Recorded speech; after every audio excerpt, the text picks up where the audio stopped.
We gonna talk about it. Hey, we'll talk about it. We gonna talk it out. Talk it out. Talk it out. Talk it out. Good morning. Good morning. Good morning. Good morning.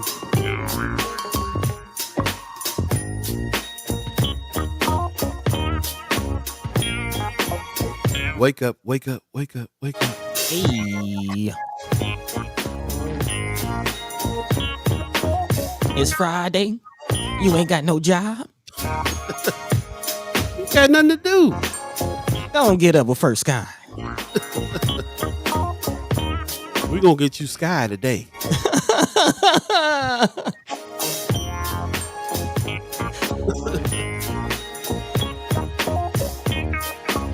Boy, if you didn't watch that battle royale on the legislative floor yesterday.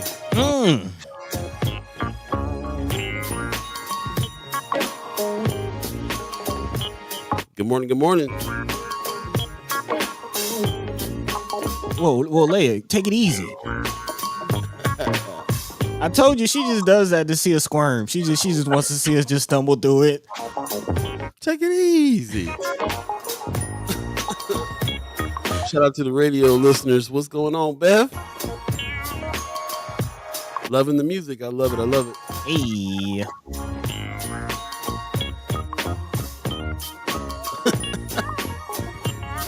I just saw it. Just want to see that sweat. Yeah. I'm gonna send that back to the peanut gallery. As soon as a couple more people get in here, I'm gonna put it on the screen. How do y'all pronounce this? What is this? All right.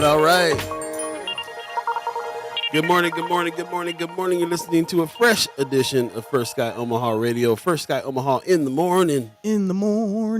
Paul B, Buddi3 Da Gawd, chat chimers, ghost listeners, radio listeners. What's going on this morning? It is Friday, May 19th, 2023. Already, man. Already, it's going down. Appreciate you guys coming on in early with us, talking to the fam real early on. In the chat, Pops in the chat says, good Friday morning, one and all. Love from Las Vegas. Amen. Judy Prinzler says, happy Friday. What's happening? And Leia Keister later on this morning. Lord have mercy. Let me see. Hey, y'all help us with this. How do you pronounce this? What is this? Happy Friday, yo yippee yay yo yay. Okay. I think you did all right. Gotta say it slow. So yay. I don't know. That's all I got for you. That's all I got for you. Gwen Easter, good morning. Gwen Easter, how are you doing this morning? I got Facebook and YouTube people on, so appreciate that very much. Hey. Do us a favor, share the show on your page so we can get as many people in talking as we can today. Lots happening, lots going on today. If you guys didn't get a chance to watch the legislature yesterday, I was trying to catch it in between work and kept like, ooh. Yeah, it was one of them kind of edge of your seat days for real. So yeah, I got hit up by Justin Wayne early. He was like, we're gonna be talking about 531 today. Hey, we're gonna talk about it. Yeah, man. So it's all about the fight for East Omaha. Really, it's going down. Brother Sanchez in the house. What's going on, man? Mayor Sanchez says, who did it better, Delphonics? Well, yes. I don't even need to read the rest of that. Delphonics did it better, whatever it was. Delphonics with Hey Love or Notorious B.I.G. with Player Hater. Like I said, Delphonics. Yeah. I mean, that's the reason why B.I.G. did it. Right. Because it was so cold. Yeah, man. So, man, appreciate the music quizzes that you're giving us. I know you have an agenda with them, though, so they're not really quizzes, but that's cool. I understand. Because, you got to find people of like mind when it comes to music as well. Yes, Delphonics. Yes, Ice-T. I totally get where you're coming from. And just speaking the language. I do this with Prince all the time. You like Prince? People are like, yeah, I like Prince. All right, name a song that ain't Purple Rain. And they give me something, and I'm like, all right, cool, okay, you a Prince fan here. They say something like, when Doves Cry, then nah, okay, all right, give me something else. Kimber Snipe says, good morning, y'all. What's going on? Good morning to you as well. Gotta tell people about this Canadian wildfire advisory that's going on. Man. Apparently the wind is blowing in our direction. I can tell by the way my allergies happened this morning. But yeah, we they're saying stay inside until like noon 1, to avoid the worst of it. But yeah, big smoke advisory. Okay, see, that's what I'm talking about, brother Sanchez. If I was your girlfriend, no, now, if you know that joint right there, then you a fan. That's what's happening. Man, good track. Good track. Good morning, and once again, good morning. Kimber Snipe says I can taste it from the fires, man. Fires is blowing hard, man. Is that thick? I saw my sister yesterday, and her allergies was acting up so bad. She just tears were just flowing down her eyes, and doesn't usually have allergies, so she was like, I don't know what's going on. Oh man, like that's all allergies, man. Can't hardly keep my eyes open right now. yeah, I did get a air quality advisory to my phone. Yeah. But I didn't know it was that bad. I also saw, a couple people asking if there was a fire in the city, but all the way from Canada, you say? Canada. Man. So, the Dakotas, Minneapolis, everybody's having this big advisory all the way down to us. So, yeah, it's gonna be rough. So just keep that in mind. I don't know what you should do for it. Pack your allergy pills with you when you go out. I don't know. Mask? I don't know if mask will help. That's a good question. It's a good question. Kimmer Snipe says my sense of taste really changed after I lost my sense of smell back in 2014. It's so weird. I can taste smoke. It's really ridiculous. Wow. Definitely interesting. Also, Vicky Young in the house. What's happening? She said Delphonics too. Yeah. Man. It's gonna be about the Delphonics all day. She says, Kimmer also says fires in Kansas as well. Oh, okay. Interesting. She says I got to go to the Malcolm X event today. Yeah, don't forget the Malcolm X Memorial Foundation is celebrating Malcolm X. This is celebrating the life and legacy of Malcolm X, honoring El Hajj Malik El Shabazz. Is going down today through the 21st. There's a lot happening today with that too. So today is Friday. There's a lot going on Friday. First of all, we'll talk about it in extensive haps later. But as you can see, today luncheon panel, community awards on the 20th. Tomorrow will be a play performance of The Meeting. I always enjoy watching The Meeting and explaining to people, friends of mine that don't get it, that Malcolm and Martin were on the same page. Oh yeah. And then also then the reentry panel on the 21st. So this will be interesting, talking about prison reform and so on and so forth. So lots going on these 3 days, and of course activities and things on the ground. So definitely get your tickets and RSVP. Go to malcolmxfoundation.org for more information and for tickets. Yeah, man, check it out. It's gonna be heavy. Yeah, actually, today is Brother Malcolm's birthday. So yeah, definitely happy. Day. Today is the day, the 19th. So yeah, happy birthday to the late great El Hajj Malik El Shabazz. Some know him as Malcolm X. There you go. Vicky Young gives us a good morning. Appreciate you with some sunshine. Yeah, it's supposed to be warm today too, but like I said, that advisory might keep us in. That's going to be crazy. Brother Mayor Sanchez has said Senator Wayne's colleagues talked very highly of him on the floor last night. Yeah, man, it was really weird. It was really kind of crazy. The fight, the battle, there's Republican infighting going on about this, about the voter ID stuff happening. The usual suspects came out and tried to question a bunch of stuff. They were trying to get some the wording of a bill. So they were trying to, there was a moment where there was a couple people trying to postpone so that Terrell could get something signed, Senator McKinney can get something written up by his aides and then rush it to the floor. Like, it was like high drama. It's pretty dope. Man, call it the Great American Drama. So as you know, on Fridays, the legislative report's going down. We will have brothers Senators Terrell McKinney and Justin Wayne coming in, talking about what's going on this week. And also, man, we only got a few more days left. So they're running it down to the wire. Less than a week. Tony Johnson, 12 in the house. What's up? He says, hope they talk about recent youth shootings. No one else in North Omaha is. Yeah, there was another shooting last night. A 13-year-old boy got shot. They're investigating it. He says Malcolm X would be so disappointed in supposed hometown leaders. Well, speculation, but I will say there's much more work to be done, and I'm real tired of hearing about very young kids getting shot like that. It's getting ridiculous. Man, I mean, it seems like they're getting younger and younger and younger from what I'm seeing on social media and, on the videos with the guns and things like that. And I don't know, man. I know we're not really into sports, but I'm pretty sure you caught wind of this whole John Morant conversation. Yeah. We haven't really talked about it here on the show, but it might be worth talking about, especially with some of the legislation coming down the pipe here in Nebraska. I'll tell you what, though, man. I'm kind of on the side of it. Of why all of a sudden they chiming up about guns now when somebody black is on a video waving it.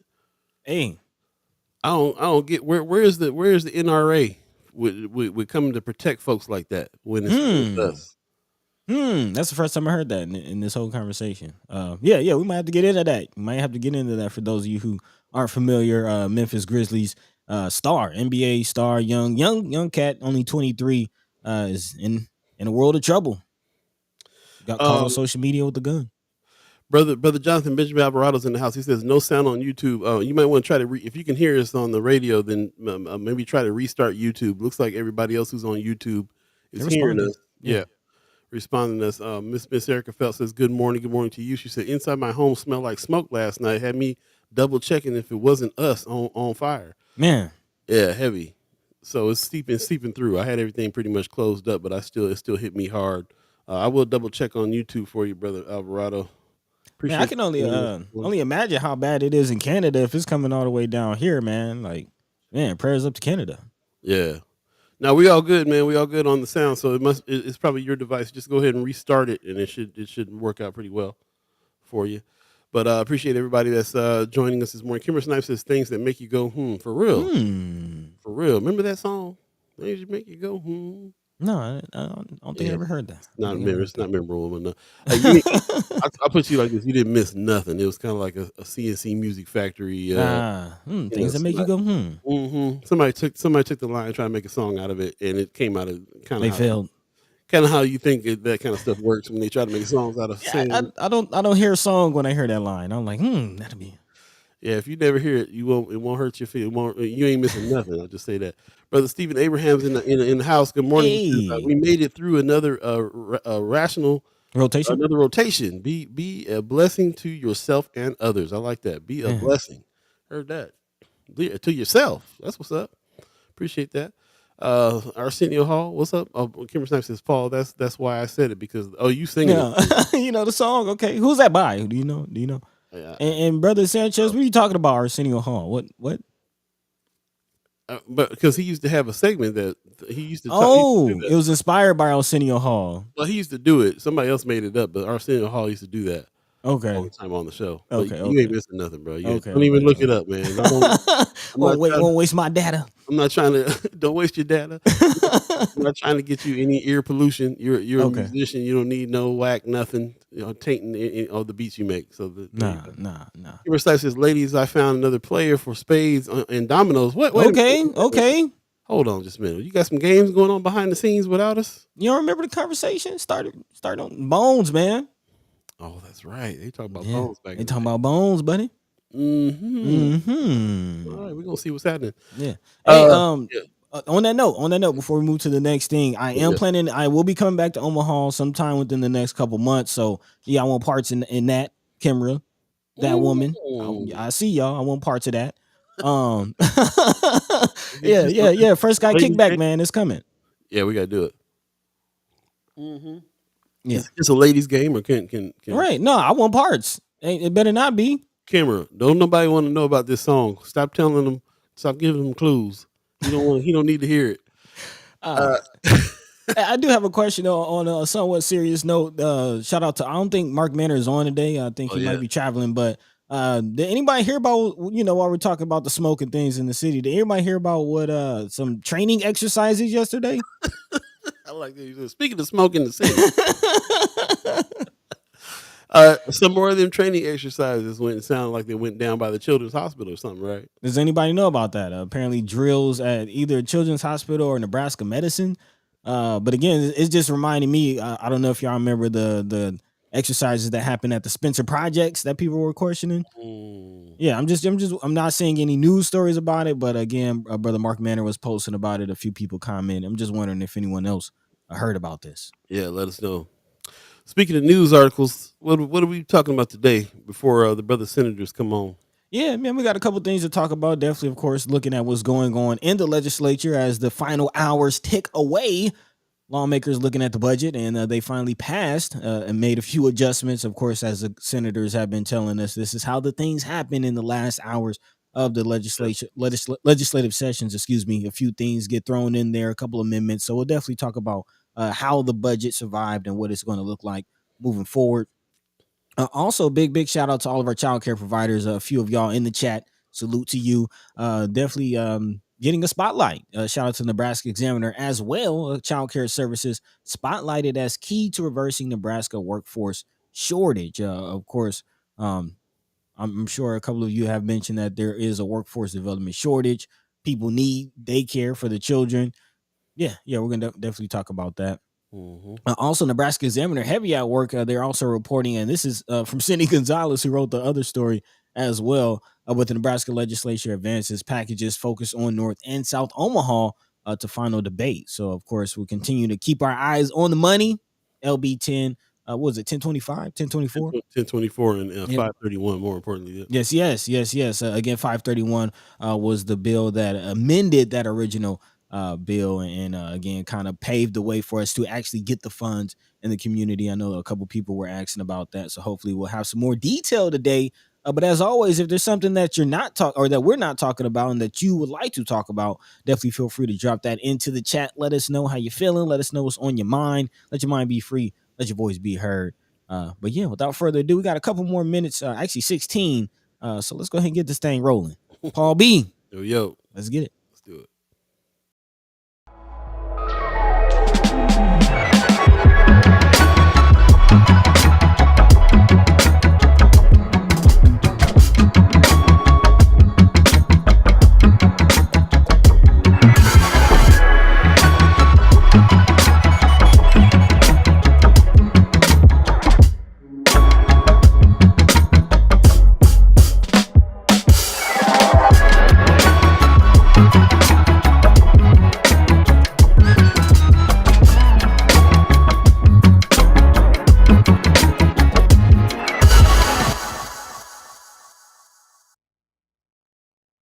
What up? What up? What up? Good morning. Good morning. Good morning. You're listening to First Sky Omaha Radio. First Sky Omaha in the morning. In the morning. Paul Beeee, Buddi3 Da Gawd, chat chimers, ghost listeners, radio listeners. Thanks for joining us on this Friday, May 19th, 2023. Moving right along through the year and moving right along through this season. Season 5 is about to wrap. And we will be doing some chat chimers kickbacks over the break and so on and so forth. So stay tuned and look forward to that. And also working real hard to get season 6 up and running with some new things that we're about to drop, new website, all kinds of things happening. So yeah, we're working hard to try to get things going and make some noise out here with what we're trying to do. And some new partnerships and things like that too. So we'll be keeping you abreast of those things that are happening. And we're gonna do a push to pick up membership so that we can get a lot more people who are joining us to also support the channel. That's going to be very important to what our next moves are in season 6. And so yeah, more stuff. We'll talk about a lot of that kind of stuff to come. If you're over on YouTube right now, let us know. Just make sure that you can hear us. We had somebody say that the sound was down on YouTube. But let us know if you guys are coming through loud and clear on Facebook and YouTube. If you're on Facebook and YouTube, do us a favor, share the show. Yeah, man. Get as many people in and talking as we can. It's all about the conversation here. It's really about the conversation. I'm glad that everybody is getting their news here because we're going through a lot of news. We realized last night we go through a lot of news. Man. We actually hit up several news organizations and have several partnerships with several news organizations to talk about things. And I appreciate you, Josh Tate says, we hear you. Good morning, all. Good morning to you, Mr. Haig. And Christy Nor gives us a good morning, too. Good morning to you as well. Appreciate you. Sounds good. I appreciate it. So, yeah, man, we figured out that we look through a lot of different news channels and we try to pull things. We do a lot of reading between the lines on those news stories. We pull things that we think is going to be relevant to us, relevant to our neighborhoods, relevant to our chat chimers and ghost listeners and radio listeners. And, we actually pull a lot more and talk a lot more news than most news organizations are doing. They kind of recycle some things. We kind of did a little review and reminded ourselves about that. So, so the next step for us is to really kind of generate some of the news that we generate through our conversations and through a little bit of reporting and stuff like that. So that's coming up next. And I really appreciate that everybody is happy with being able to get some information here. But the main thing is the conversation about the information. So that's what's up. Appreciate everybody that is participating in that conversation. So let's definitely do it. Like Buddy says, you got anything in your hearts and minds that we're not talking about, let's continue to talk about those things. But in the meantime, between time, let us know what's happening. I see Cheryl Phillips in the chat says sounds good. Okay. The night says loud and clear. Nice. Appreciate you. Thank you very much, buddy. What's first on the agenda? Well, they're kind of talking about it dropping some gems, so let's go ahead and dive into this childcare situation. Um, but first, I feel like we could kind of skip some decorum. You all right, brother? Who, me? Yeah. Man, besides this signing stuff, yeah, I'm good. I'm good. All Yeah, right. All right. All yeah. right. We kind of joked around for the first Yeah. 15. Yeah. Yeah. Yeah. Yeah. I'm Yeah. good Yeah. though. You sound like your spirits is up and stuff too, right? Yes. Yes. Yes. Yes. Yes. Get some Yes. sleep So last night. You get a little I did. sleep. I think that might have something to do with it. Had a little movie night with the littles yesterday. So Yeah. yeah. Yeah. What Yeah. you guys see? What we watch? Crudes 2. Okay, never heard of it. Don't Yeah. have Yeah. kids, so don't need to Yeah. hear of it. Yeah. It's all right. It's How all right. was it? Was it good? Yeah, it was cool. It was cool. It was cool. Anyway. Oh, propaganda. Yeah, that part. But yeah, man, definitely make sure you check it in on each other. That's important. And yeah, let's go ahead and dive into the story. Just how to do that. Can't skip the decorum. Got to make sure we get it done. But definitely want to talk about our childcare providers. Big shout out to that woman, Sister Erica Felt, and also Sister Gwen Easter for keeping us on top of mind and top of our game and keeping that front of mind as far as just how important these providers are. And apparently, again, in the chat, getting some information about some of the struggles that they're facing. That woman says childcare centers are closing due to inability to obtain and keep staff, and they're not able to keep legal staff to child ratios, which is why our partners over at Nebraska Examiner are looking at childcare providers as a possible key to reversing the workforce shortage. Again, if you really look at it overall, we've talked about a few stories in silos, but there is an overall workforce issue in Nebraska. We've talked about, again, the staff shortage in prisons. We've talked about the shortage of bus drivers. We talked about the shortage of teachers. If you put this in all, these aren't individual things. There's a real issue, and now again, childcare providers may be able to reverse that. Nebraska communities, again, are at critical inflection point, quote unquote, where they must figure out how to solve younger generations' demands for quality childcare or face continued work shortages, according to Dr. Jack Shankoff, who's a child health and development expert at Harvard Medical School, who delivered during a 3-day visit to Omaha this week to communities from Kearney, actually to Omaha. He says childcare is as urgent a priority and need for businesses now as it is for families. Families are demanding more from the workplace, and childcare is at the epicenter of that. Pediatrician and chair of the National Scientific Council on the Developing Child, whose mission is to bring science to bear on public policy affecting children and families, met this week with Dr. Shankoff and also representatives of the state's childcare industry, business, and government. I'm kind of curious, Sister Easter or Felt, or were y'all aware of this conversation? Were y'all invited? Were y'all part of this conversation?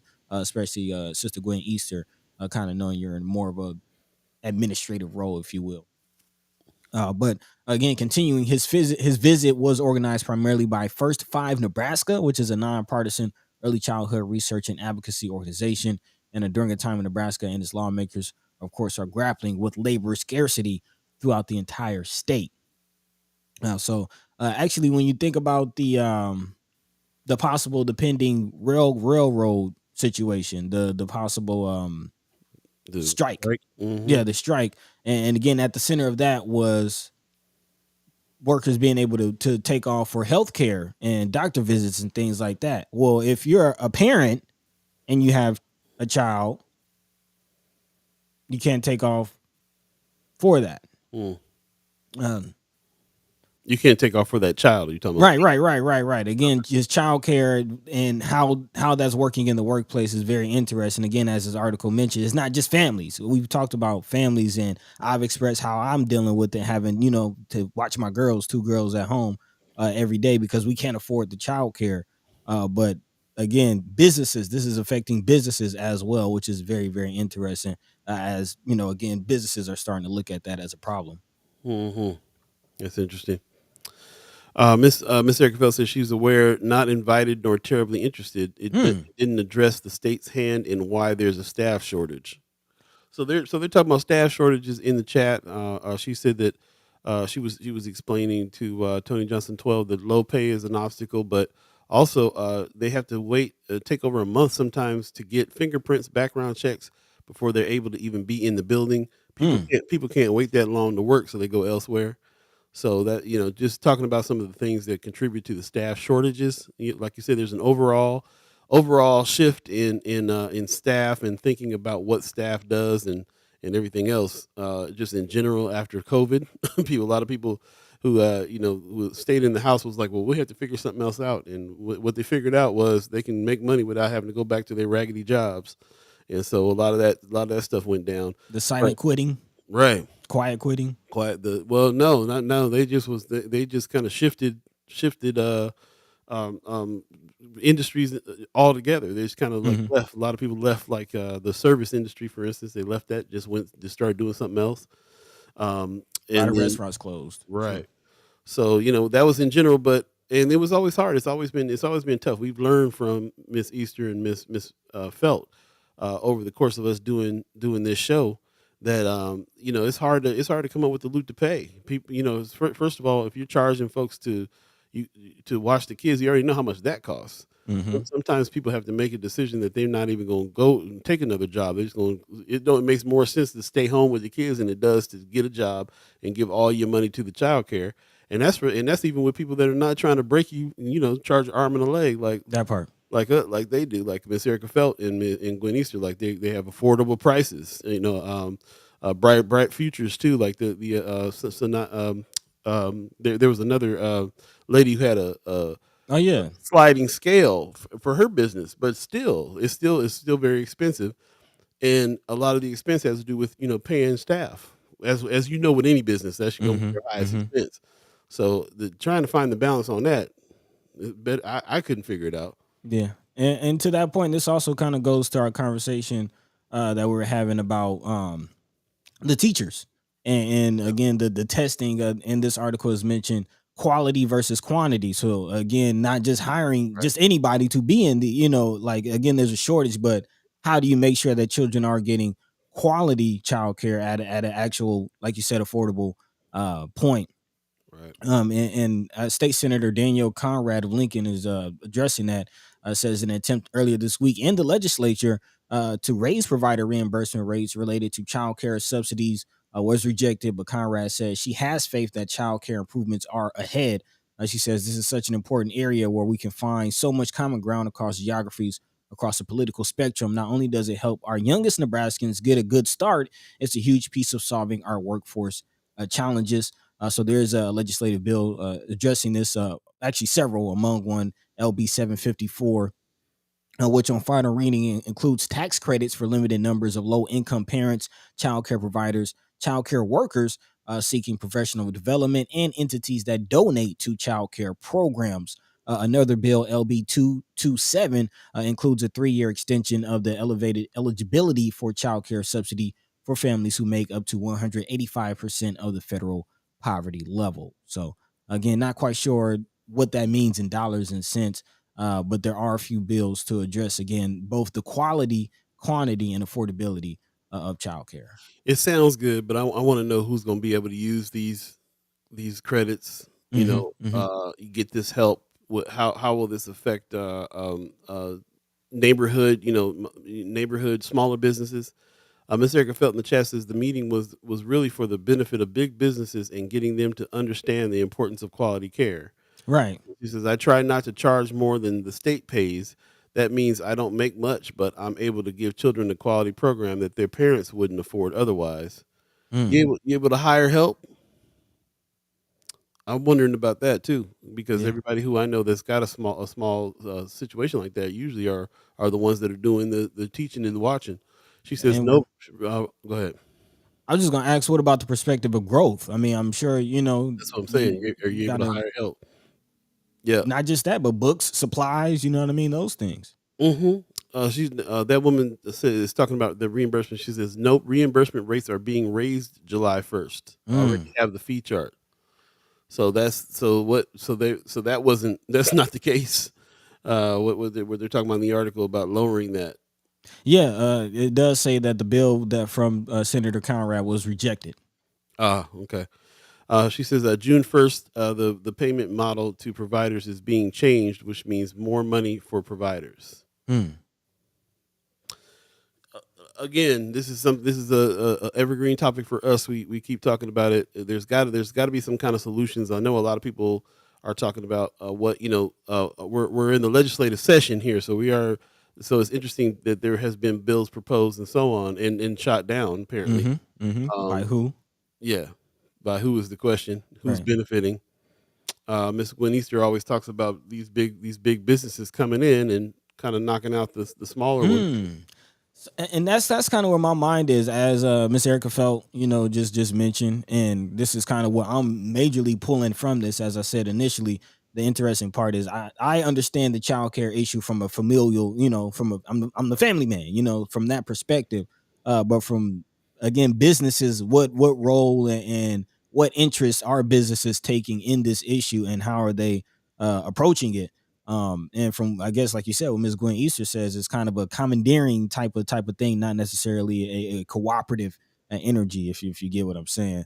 So I am curious. Are you, Miss Erica Feld or Miss Gwen Easter, interested in partnering with big business? Is that even a thing? There it is mentioned in this article. The Greater Omaha Chamber of Commerce has started to convene businesses to make childcare more accessible and affordable. But I'm just kind of curious, what does that look like? Hmm.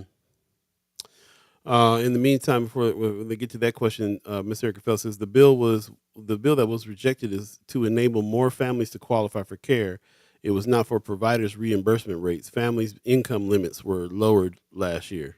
Mm. Okay, so it's kind of they're giving it to the people to be able to pay for their own child care. Then you have to make your choices, and you can use those. It looks like you can use those wherever. So, yeah. So then again, it's still the question still comes up to me: who's benefiting most? They're still not really answering what's going on with the big companies coming in, knocking out the little ones. Mm-hmm.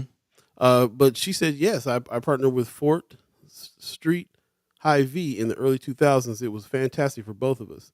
Beautiful. Um, I think we were talking. We're asking about whether or not you partner with the larger child care centers. Is that what you were asking, buddy? No, I'm just Oh, asking in business in general. business. Again, because like businesses like Hy-Vee, like what role can they play in this issue and addressing this issue? And again, it says the Omaha Chamber is convening them and addressing, trying to get them to address this. But I'm like, how? What does that look like? And I guess that woman, so did Hy-Vee provide food for the children, or what was that partnership? What did that entail? That's a good question. Tony Johnson 12 is asking, did North End, they're talking about North End Teleservices building a daycare for North Omaha? I have not heard of that. I do believe I heard something about that, yeah. Hmm. But I think it's for their employees though. But that's another conversation, because if, so say North End Teleservices builds a daycare for their employees, and implements that in the pay system or whatever, does that take, like, how does that impact childcare providers like Miss Erica Felt? And That's a good question. I was hmm, trying to look up right now if there was something about it that I can see right off the top, but I don't see that quite um, yet. that woman says they provided food, clients, and a stipend. Nice. You talking about Okay. Hy-V did, huh? Yeah, That's yeah, what's up. yeah. Come on, Hy-V. Oh, because some of their employees have children. Oh, okay. So they can help their employees out. I Uh, mean, but that makes sense. That can be a symbiotic relationship. yeah, it seems to me like that would be a better relationship especially if you're a North Side business. Maybe I don't know if North End Teleservices looked into this, but if you're a business on the North Side, why not connect with other North Side businesses to help with the child care and so on and so forth, and even the transportation and so on and so forth. I mean, they put things in place over there at North End Teleservices because obviously there's a need for their employees to get some help. But how much partnering did they actually do with the community, or if they tried? I'm not sure. Mm, Von Chapman says, "Good morning. What are insurance requirements for daycare providers?" That's a good question. What that's are a good insurance question. requirements? Really good question. You just look through Gwen Easter's. Yeah, yeah. I'm trying to. She just laid it on us. No, well, I'm responding to Brother Von Chapman's question. That's a good question. But Sister Gwen Easter just laid it on us. Hmm. Man, I will pick out a couple excerpts. It's a full diatribe. Yeah. But in short, she says no, she was not invited to that meeting. Also, First Five, which is the nonprofit that held this meeting with the doctor from Harvard, she says First Five is full of it. They're all about OPS early learning centers. Right. Okay, when they talk about shortage of staff, they're mainly speaking about their center staff, and all their initiatives is about benefiting them. But they use our private childcare businesses to push their narrative. She says Mm-hmm. they downplay our black daycares and try to push the narrative that we don't teach our children, which is a bald-faced lie. There is more daycare shortage in rural communities and always has been. But the rich billionaires and their partnerships decided OPS and Buffett early childhood should come into North Omaha and push out hundreds of its thousands, if not thousands now of daycares so they can offer their free daycares in North Omaha. I'm glad you put this in here. This is exactly what I'm. The thoughts that I have surrounding this stuff comes directly from some of the stuff you're saying right here, because nobody's really addressing that. Nobody but you guys are saying. What about the smaller Mm-hmm. neighborhood daycare centers? What about those? Because everything that you ever hear out there and in the news, like we talking about right now from the news, it has to do with these larger daycare centers, like everybody's saying. Man, man. I mean, I'm why don't we have like more businesses doing that? Like businesses understand that their employees have childcare. Why don't they, just like they offer healthcare packages, just like they offer insurance packages, just like they offer retirement packages? Why don't more businesses offer a childcare package that they take a percentage or a part of that employee's check automatically, send it to childcare, and then also the government helps subsidize that where it falls short? Why don't we do that? Hey, to be honest with you, I think part of the reason why they don't, it has to do with the fact that it affects women mostly. What do you mean by that? I mean, if I mean, corporations are still trying. We have some work to do still on treating women equally, Yeah. and this would directly affect them. If you what they really want is for women to be there without no kids. So if Mm. they got kids, they're not going to try to. They not. They any company that is giving you a hard time taking off work so you can have your kid and raise your kid is not going to be. You know what I'm saying? Like the Not gonna I support you guess taking care of it. yeah, not it is. I think that's the reason why there's no real progress on it on this subject, because you're absolutely right. That should be a perk. You shouldn't even work at a company that doesn't pay you for childcare for your family. Like you want me to come work? You want me to do all this ridiculous stuff, work these many hours? You don't want me to take off sick days? If Help me you with these kids. if it was dudes, they already had it set up. On top of barely paying me to begin with. Right. So that's why I think there ain't no progress here with any of that. And it's a burden on the whole family. You don't take care of what the woman is doing and what the family needs, everybody's affected. It don't make no sense. Mm. It don't make no Man, sense for you to have for you to have dental care, health care, 401k. I wow. see businesses that will give you your dog care. You know what I'm saying? Mm. Like Beast of the field. insurance for your dog's medical stuff, but they won't pay for childcare. What kind of mess is that? And it seems like you hit the nail right on the head, man. That woman says, "Say that, Paul." Man, I'm trying to tell you, Camera says 100. because the women are taking care of the kids, so they're the ones that are affected most. So they rather just go find somebody who ain't got no kids instead of help the employee stay there and help take care of them kids. Especially if you like Sister Gwen Easter saying you targeting the African American community. Right. Man, I just went down a rabbit hole because I have a theory. Like if you look at young millennials who are successful, most of them are women. True. And I feel like that aim in a lot of capital venture initiatives, that there's a lot of resources for young women right now. With childless women though. Right. And again, but follow me. A lot of those women are saying they don't want children Mm. and don't want families. And this goes right. And again, why? Again, I'm kind of jumping off the deep end, but I know y'all see what I'm saying. Mm.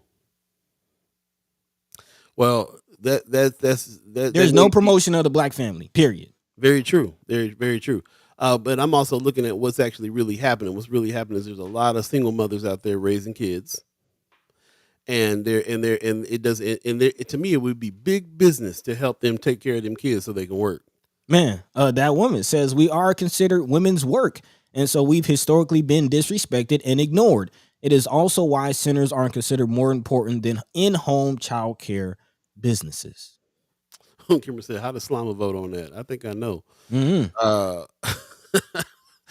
for real. Also, Brother Knight said this isn't the company's responsibility. Now, I did want to go down that rabbit hole for a minute too, because the stuff that we're talking about really it may not be. It's not the company's responsibility to give you anything. You don't. It's a perk to get health care, dental care. We're talking about a perk of child care. But these are actually perks that the business is not supposed to give to you. I'm just saying, since they do give perks, it seems like they would give better perks. The perks that Right. really actually help the family and help people come on. But yes, the responsibility really lies with the families to take care of what the families got to do. But at Mm-hmm. the same time, we also got to look and see what's going on here. What's actually happening though, which is that there's a lot of people that need help with childcare. That's just what it is. So we're not going to be like, well, that's too bad. It was their responsibility. No, something else got to happen here. You can compel companies to act right. People they were compelled to help with healthcare. They're compelled to do these other things. They can be compelled to do that too, if that's what they're after. Gwen Easter said, for over 10 years, I have fought this battle. You're ready to lose it. I have fought this battle since second daycare closed. We have to pay high insurance, even if we have a couple of kids. The only good thing is happening is that the child care will get raised in July. However, it will not benefit if we have no kids. Mm. And also, yeah, and to that note too, we asked the question, what's the insurance? Did we ever get an answer on insurance? Yeah, actually, sister. Oh, well, I guess that was what you just read. She says they pay higher insurance, but I Yeah, guess what else are you asking about insurance? how much insurance costs in order to run a daycare? How much per kid, or what? Mm. The question that Von Chapman was asking a little earlier, for sure. Brother Knight, you get into some other stuff. Feminism wanting equal access. Well, that comes with equal outcomes. I don't know about that when it comes to this because men have kids too, and they have to they have to take care of them kids as well. I know that I hear what you're saying. There's a lot of attitudes that are going on nowadays that that also disrupt the family. But on this level, we're talking about the industry. We're talking about what people are trying to do for the industry. There's obviously help out there for this industry, but that help is only going to the bigger conglomerates and Mm-hmm. not really to small business. And I feel like neighborhood childhood businesses are the best. If I had kids, I'd be wanting them to be in the neighborhood, people that I know, in a smaller situation, not in a big, a big facility. I'm not sure, like that's what I would want. So, are those places being bolstered? And not to mention, we have chat chimers that own businesses like that. Like, are our people getting bolstered and helped with any of this stuff? Is the question to me. To that point, Tony Johnson just asked that same thing to Sister Gwen. He says, has North Omaha Community Group supported you on this fight that you've been fighting for 10 years? Have you gotten any help? It's a good question. Cameron Snipe says, I think as a leader of any organization, it's your responsibility to determine what your employees need to help move business forward. She says, if there are enough people within your organization dealing with the same issue and it's childcare, it just might be your responsibility to help them figure that out. I think it's morally and if you really care about people, then you will. But it's not. It's Not obligation. right. It's not an obligation, and it's also not. It's not supposed to devoid us from responsibility on our own personal responsibility either. It's not supposed to just, what I'm Well, saying? again, as I mentioned, the concept that I push forward, that wouldn't be coming out of the company's budget. That just like your check is garnished for your insurance, just like your check is garnished for your health care, your check would be garnished for this. Yeah, yeah, but still, look, I'm still saying all that stuff are perks. Your check is Hmm. garnished for healthcare because you Hmm. signed into that. Hmm. That's a perk. You take Right, a right, job that right, has it. right, right. But Right. at least offer it. At least offer it. And to If you were smart, you would. That's what. right, If you're a right. That smart that would business, you would. that would entice more people to try to work for you. Like that would make you seem like a better place to work. Like, hey, I want to work there. They have X, Y, and Z. You know what I mean? Like you have a better pool and therefore can have quality. Yeah, it just you would think it makes more sense. But well, brother Stewart, he says let a single father ask for daycare, he get laughed off the premises, and we have focus on women, but I think single fathers should again just children, whether you're a single mother, single father, mother and father in the household, they need everybody needs help for childcare. Of Period. course, but I'm saying that this is mostly a problem that has to do with women in the workplace. There's more Yeah. single moms than there are single dads out there. But this is an example of how it affects single dads too. It affects Hmm. everybody. It Right. affects Right. everybody for them not to get this together. Kimmer Snipe says, I'll agree to disagree. I think how organizations make decisions on things like this, though, are a sign of what type of leader they are. Hmm. Yeah, I Right. agree. I agree. I'm just saying, like I do agree. I think that it's there's a whole thing out now called when it comes to corporations called B corporations, which are corporations that are more focused on environment, more focused on people. They have different set of rules than C corps. You know what I'm saying? And so yeah, there's a trend. There is supposed to be a trend out there of people that are trying to take care of people a little bit more in their corporate structure, and I totally agree that should happen. But also, we have learned to not depend on just that. Hmm. We really got to try to take care. We really got to think about our own stuff and take care of that. So Yeah. let's continue this conversation. I really appreciate everybody who's jumping in and talking about a lot of this. There's more that we need to go back over, especially what Wanda Lewis is talking about. Most of the OPS and Buffett Child Care Centers focus on diagnosing children's behavior rather than teaching basic skills. Lots going on with some of these bigger conglomerates for sure. Mm. It is not the same as the mom and pops in the neighborhood spaces that kids neighborhood spaces. Kids don't just get watched; they get taught, Right. and they get to be part of the community and all kinds of. And you're helping the community. There's all kinds of stuff to this. So we'll definitely come back and talk about this a little bit further because we definitely have our special guests coming in the chat. Want to respect their time, Okay. and so we'll go ahead and bring him in now, ladies and gentlemen. Senator Terrell McKinney looks like he's in the house. Good morning, bro. How you doing? I'm good. How y'all doing? All Sounds right. good. All You right. sounds like you driving up, huh? Yeah, I'm like a couple blocks away from the Capitol. How you? Okay. Yep. Well, we appreciate you coming on, man. How you feeling? I'm good, man. Just happy to be alive. I'm good. That's a beautiful thing. That's a good start. I hear Yeah. that. Uh, sounds like yesterday was pretty wild. I caught glimpses of it and tried to record a couple times when you were speaking and stuff like that. We'll get to that in a minute. But how are you faring after yesterday's fiasco? You feeling positive? Uh, yeah. It was a long day though. Well, the night before is kind of when like all the craziness started. And then just walked in yesterday and it just was crazy all day up until the end, pretty much. Yeah, you sound kind of worn out there, brother. It was just a lot. It was like one thing happened, then another thing happened, then another thing happened, and it was like, man, what is going on here? This is Yeah. yeah. I came in a little after lunchtime and somebody was speaking and was saying and I guess you were running around with your aides trying to get something written up to bring to the floor and it was a rush and I was like, man, I was like, they got a lot going on even behind the scenes. So that's kind of what I really wanted to talk about that. Like, what was that situation like? What was going on there? So we had an amendment, and we were been working on it all session, and then what was that? What's today?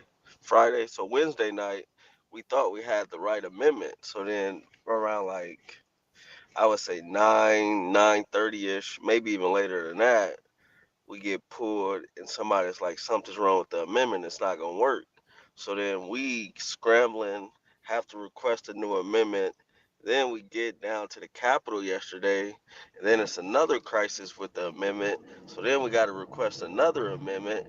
Then after we requested another amendment, we had to request another amendment, Mm. and then the bill is about to come up. So it's like 20, 30 minutes before the bill, and we still don't got the amendment back because something happened up in bill drafting.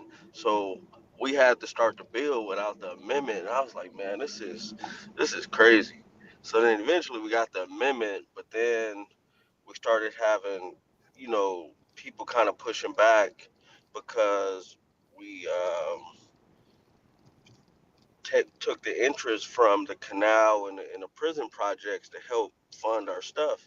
And some people really didn't like it, but they told us don't do anything that affect the general fund. But if y'all find a way to get some money, it's cool.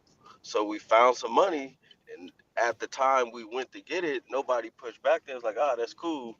But then yesterday, at the last minute, people started to push back on it. It was like, "Man, y'all had like a week or two to tell us, to tell us, to tell us, to tell us, to tell us, to tell us, to tell Yo, us, to tell us." Whoa. that's kind of dope. You want to make a beat?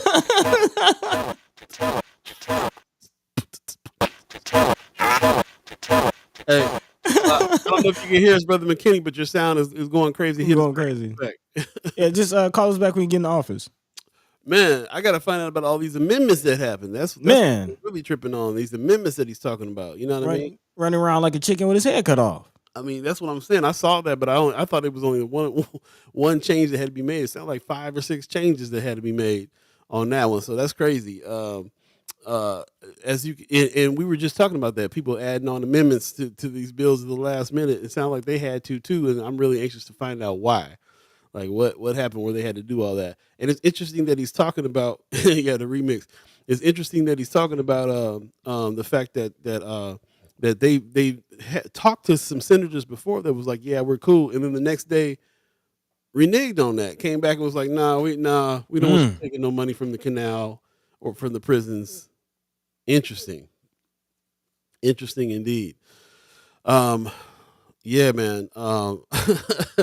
That's what I saw. I kept on in between work. I left it on, and a couple of times I left the volume up, and I would get to working, and then looking over and looking at it like, oh man, and then realized that I didn't I didn't got deep into it, so I had to turn the volume down. But periods of times I kept turning it up to see what was up every time they would run up. I'm just like, man, this is wild. So they're like in a straight up battle here. And then I'm listening to the compromises they tried to make, and all the money they got for Western Nebraska, and all the things that they're doing to try to play ball here with people, and still getting this backlash, man. It's just crazy. Man, Crazy. I mean, you can't win for losing. Can't lose for winning. Man, it seems like the chat's still going off on this childcare thing. I did want to go back to the insurance question that got answered really quickly. Oh yeah. Shout out to Miss Erica Felt. She says the insurance costs will vary depending on location, type, hours open, capacity, etc. Just like homeowners insurance varies. Got it.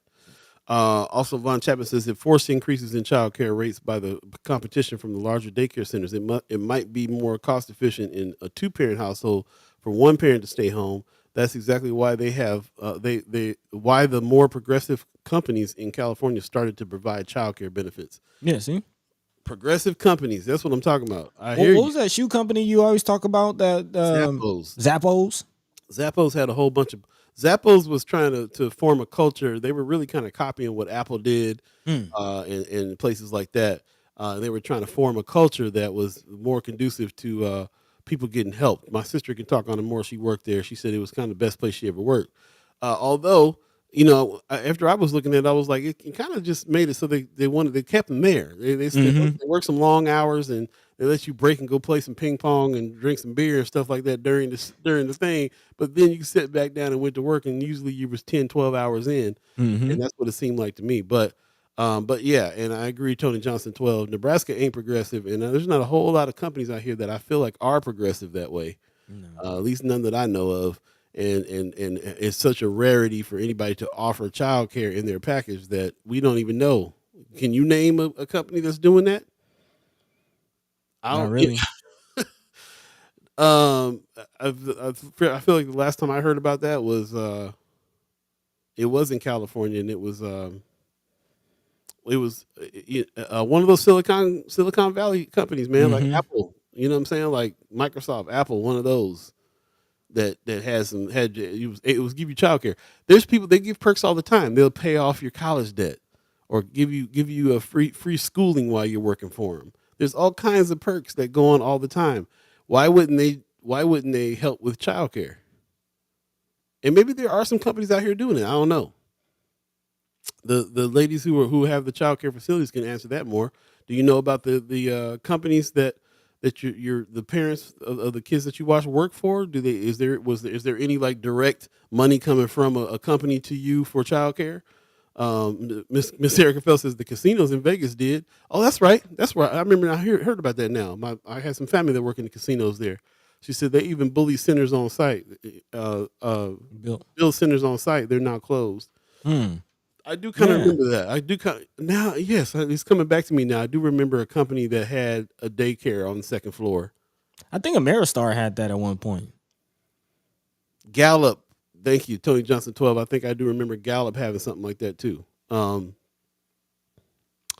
Yeah, I don't know. Interesting stuff. Gwenny's just talking to Miss Erica Felt.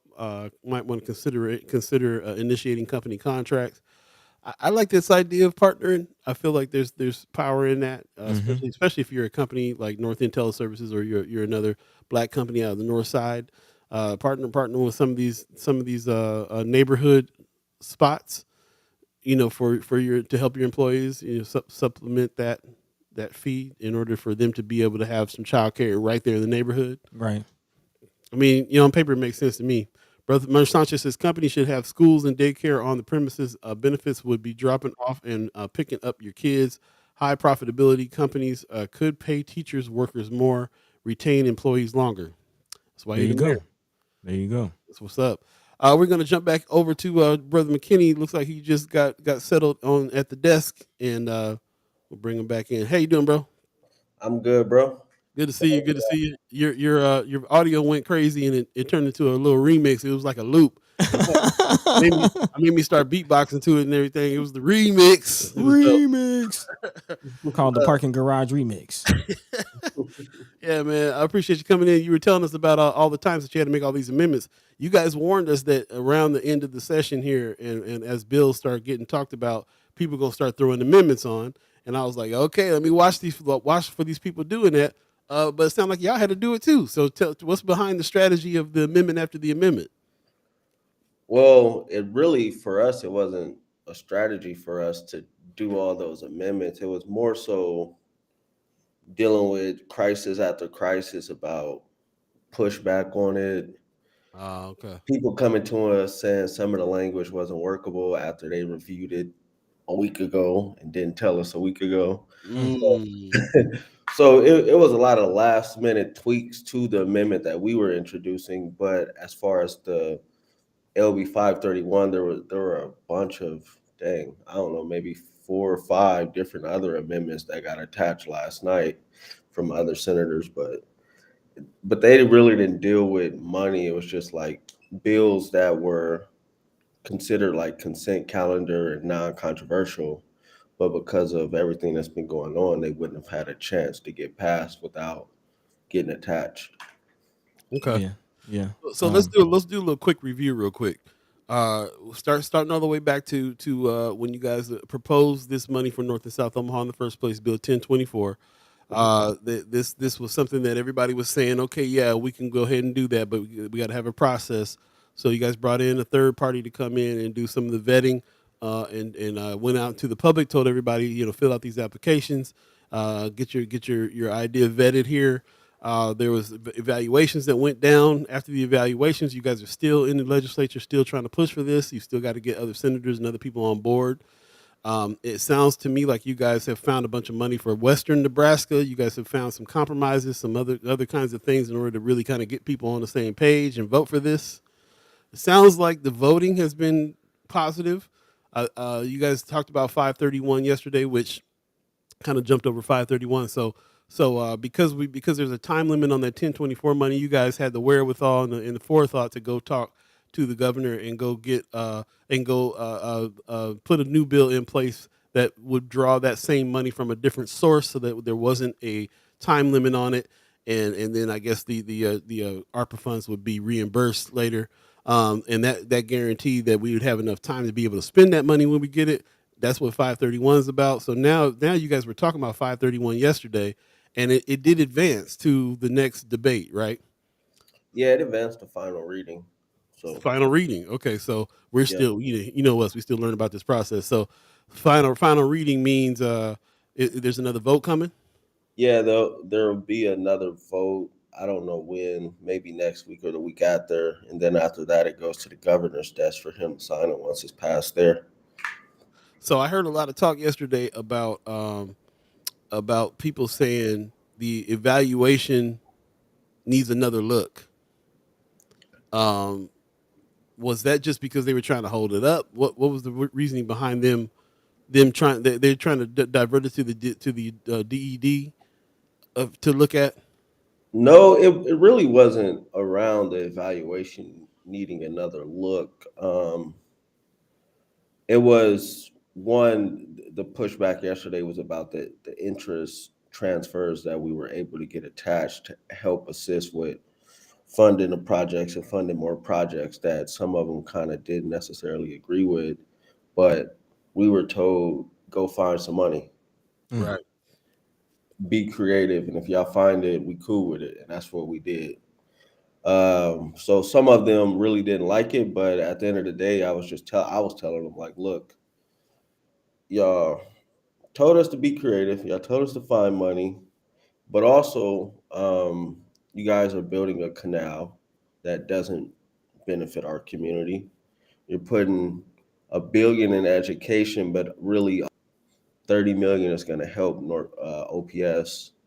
Mm. You're, you're doing all these tax breaks that don't benefit nobody but the highest earners, pretty much.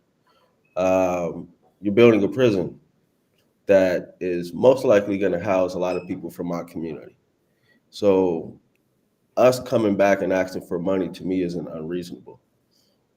Also, when we walked into this year with 2.6 billion of reserves, and most of it going to Western Nebraska, I can't live with that. Right. Yeah, man. And it seems for the most part people agree because it seems like the vote. It seems like every stage it gets to the next stage. It's already been through a couple of debates and stuff like that, right? So we're at the stage now where it's going to the final, and it's looking pretty good. Where things worked out with these amendments and with the opposition yesterday, I felt like it was real heated. I didn't get to watch the whole thing. Yeah, it was worked out. I mean, it was Mm. heated, but at the end of the day, it got worked out and we got it to move forward. What is in the amendment? It it tells DD that they have to consider everyone that applied through the OSIM process. Even if they didn't get recommended. Yeah, Okay. Okay. because the recommendations were just recommendations. Right. It Right. wasn't Right.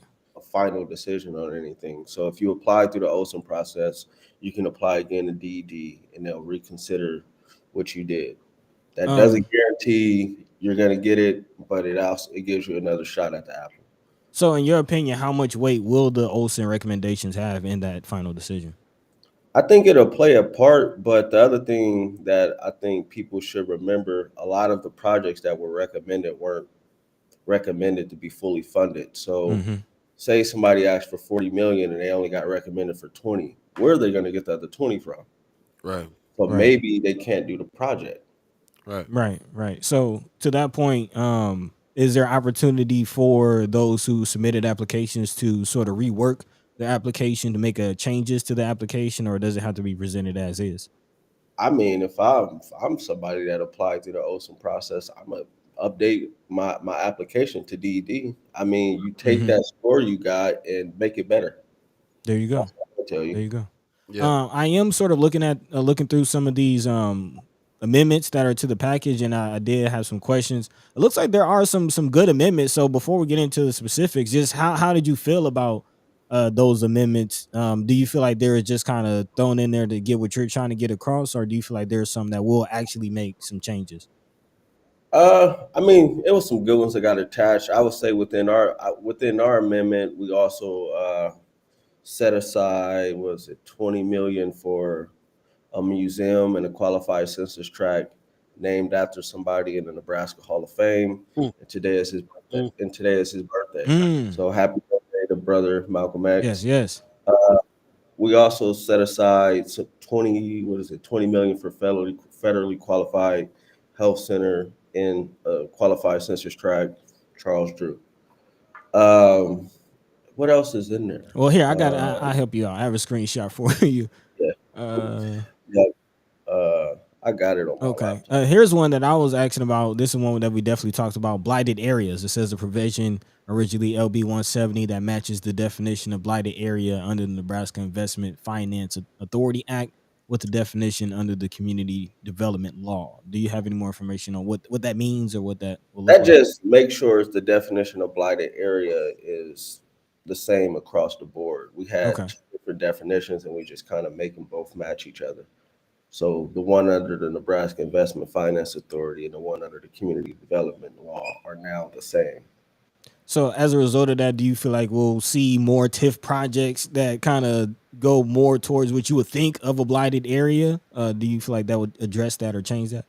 Mm, no, I think we still got a lot of work to Mm, do around okay. the definition of blighted because it's not just a Nebraska issue. I think you would look across the country and many similar communities are dealing with the definition of a blighted area and Mm, how on the surface isn't what it actually is.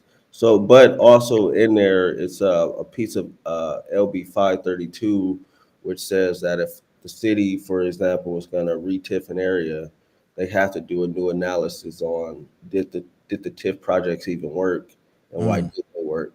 But also, Senator Wayne got another piece attached to that that says basically along where the streetcar is going to be, they have to devote I think 30% of whatever they do to affordable housing and things like that as Okay. well. Yep. And actually, speaking of that, there's also an amendment here that I wanted to ask about as far as affordable housing action plan. That's something, of course, we talked about. We've seen Lincoln be very aggressive with, but Omaha very lackadaisical. But now there's a mandate requiring Nebraska cities to adopt an affordable housing plan. Can you kind of speak to that? That basically just says if a city is doing affordable housing action plan, they could submit it electronically to the legislature. Okay, That's all it okay, okay, was. okay. Yep. Yeah, pretty interesting stuff here. We I got wind of this is kind of off topic a little bit, but I got wind of this smaller TIF situation where it can go to individual houses or individual businesses in rural areas and stuff like that. Do we Micro. have Yeah. micro TIF? Yeah, do we have any of those kinds of things in North Omaha? Hmm. No, we don't have it. It's difficult to do it in a city like Omaha, but I think a few years ago, Senator Groney, when he was down here, he was able to get micro TIF started. It's more so a Western Nebraska thing right now. We're still trying to find a way to make it work in Omaha and Mm. other places, not in rural Nebraska, but currently it's just for rural. Brother McKinney yesterday said we find money for a prison to house our community, but can't find the money to explain the history of the community. Will be very telling. He said that's Brother Sanchez paraphrasing you. I did catch that. I caught some of your speech and I recorded it and just couldn't get to pull it up this morning. But yeah, you said some very powerful things about why this thing needs to happen. It sounded, it makes perfect sense to us, and it sounded and it looked like everybody in the room was kind of, there's how can they deny anything that you're saying about any of this? So I appreciate you speaking up the way that you did, and on the record. That every time I hear that you guys up on the mic, I remember like all this is going on the record. Mm-hmm. That's very important for the future. Pillen's visit. Von Chapman is asking about his visit to North Omaha. Did it bring any hope for faster resolution on 1024-531? I know you guys had several conversations with the governor, even on the other side of his visit to North Omaha. Is those talks been helping with the situation? I mean, yeah, it's been positive. I think, one, when people talk about it going faster, I don't know how it's ever going to go faster when we had to go through the legislative process. The process was what it was. It was Mm-hmm. no way legally to speed it up. We had to go through that process. But in the talks with him and the talks with the changes around DED, they have been, willing to commit to trying to find a way to make sure the process as it goes forward is smooth and it doesn't have so many hurdles going forward. So I would say they've been positive. Honestly, they realize that there's been issues with execution of everything, and it's not just the stuff we're doing across the board, stuff not even dealing with 1024 to 531 as far as ARPA isn't getting out fast enough. Mm, Mm. So it's not just our stuff. okay. Just Speaking of that, since since the black since our black leadership at the DED stepped down recently, I've definitely been feeling every time somebody says DED, I feel a little skeptical about like how fast things are going to move through there now. Not just because of the situation, but also because they do still need to find a leader and so on and so forth. How are you feeling about the prospects of those things getting through the DED with some kind of they're with some kind of speed? I mean, all the black people didn't leave DED, so I True, think that's true, true. that's a good thing. So I I mean, at the end of the day, dealing with state agencies is dealing with state agencies. You just gotta push them to do right and be on them and hold them accountable, and that's the biggest thing we could do. I won't sit here and say that it might not be a hiccup down the road and an issue that might come up. I just would say we're trying to do as best as possible to make sure it goes smooth. So I don't know. We'll see. I think they're gonna pick a new, what is it, CEO or director, I think Mm, soon. So Yeah. okay. hopefully that'll help as well. Yeah, hopefully we'll definitely keep our eyes on whomever that may be. Yep. Let me jump into the chat just a little bit. Tony Johnson says, "Why funding for Malcolm X Center already in place versus new centers for groups like BAA?"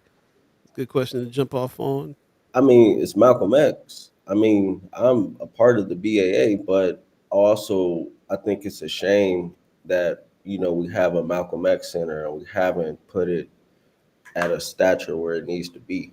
Yeah, Coming from North Omaha, I think we got to do whatever we can to honor our leaders. That, honestly speaking, propping up the Malcolm X Center is beneficial culturally and economically for the community, yeah, yeah. for tourism and all those type of things. It's a way to improve the community. And I am a part of the BAA, so I want to see that stuff happen with the BAA too, but also recognize that the Malcolm X Center could be a catalyst for a lot of great things down the line. Definitely, definitely. Just living, it's just living here in Atlanta. That's just one thing I've always drawn a comparison to. If you look at the King Center down here, and just it's a whole like 2, 3, 4 block area in Sweet Auburn in the middle of Atlanta, kind of downtown Atlanta. But there are bus loads of people that come to just see this ground, and all it is preserved. They preserved his house, the home that he grew up in. There's a fancy center with some statues and a museum similar to what would be at the Malcolm X Center. And then I think the church that he preached at is preserved. But again, lots of tourism. Lots. I'm talking hundreds of people come through there year round. So yeah, I would definitely love it. Just if you see the Martin Luther King Center versus what we have at the Malcolm, it's a travesty. It's a travesty. Yeah.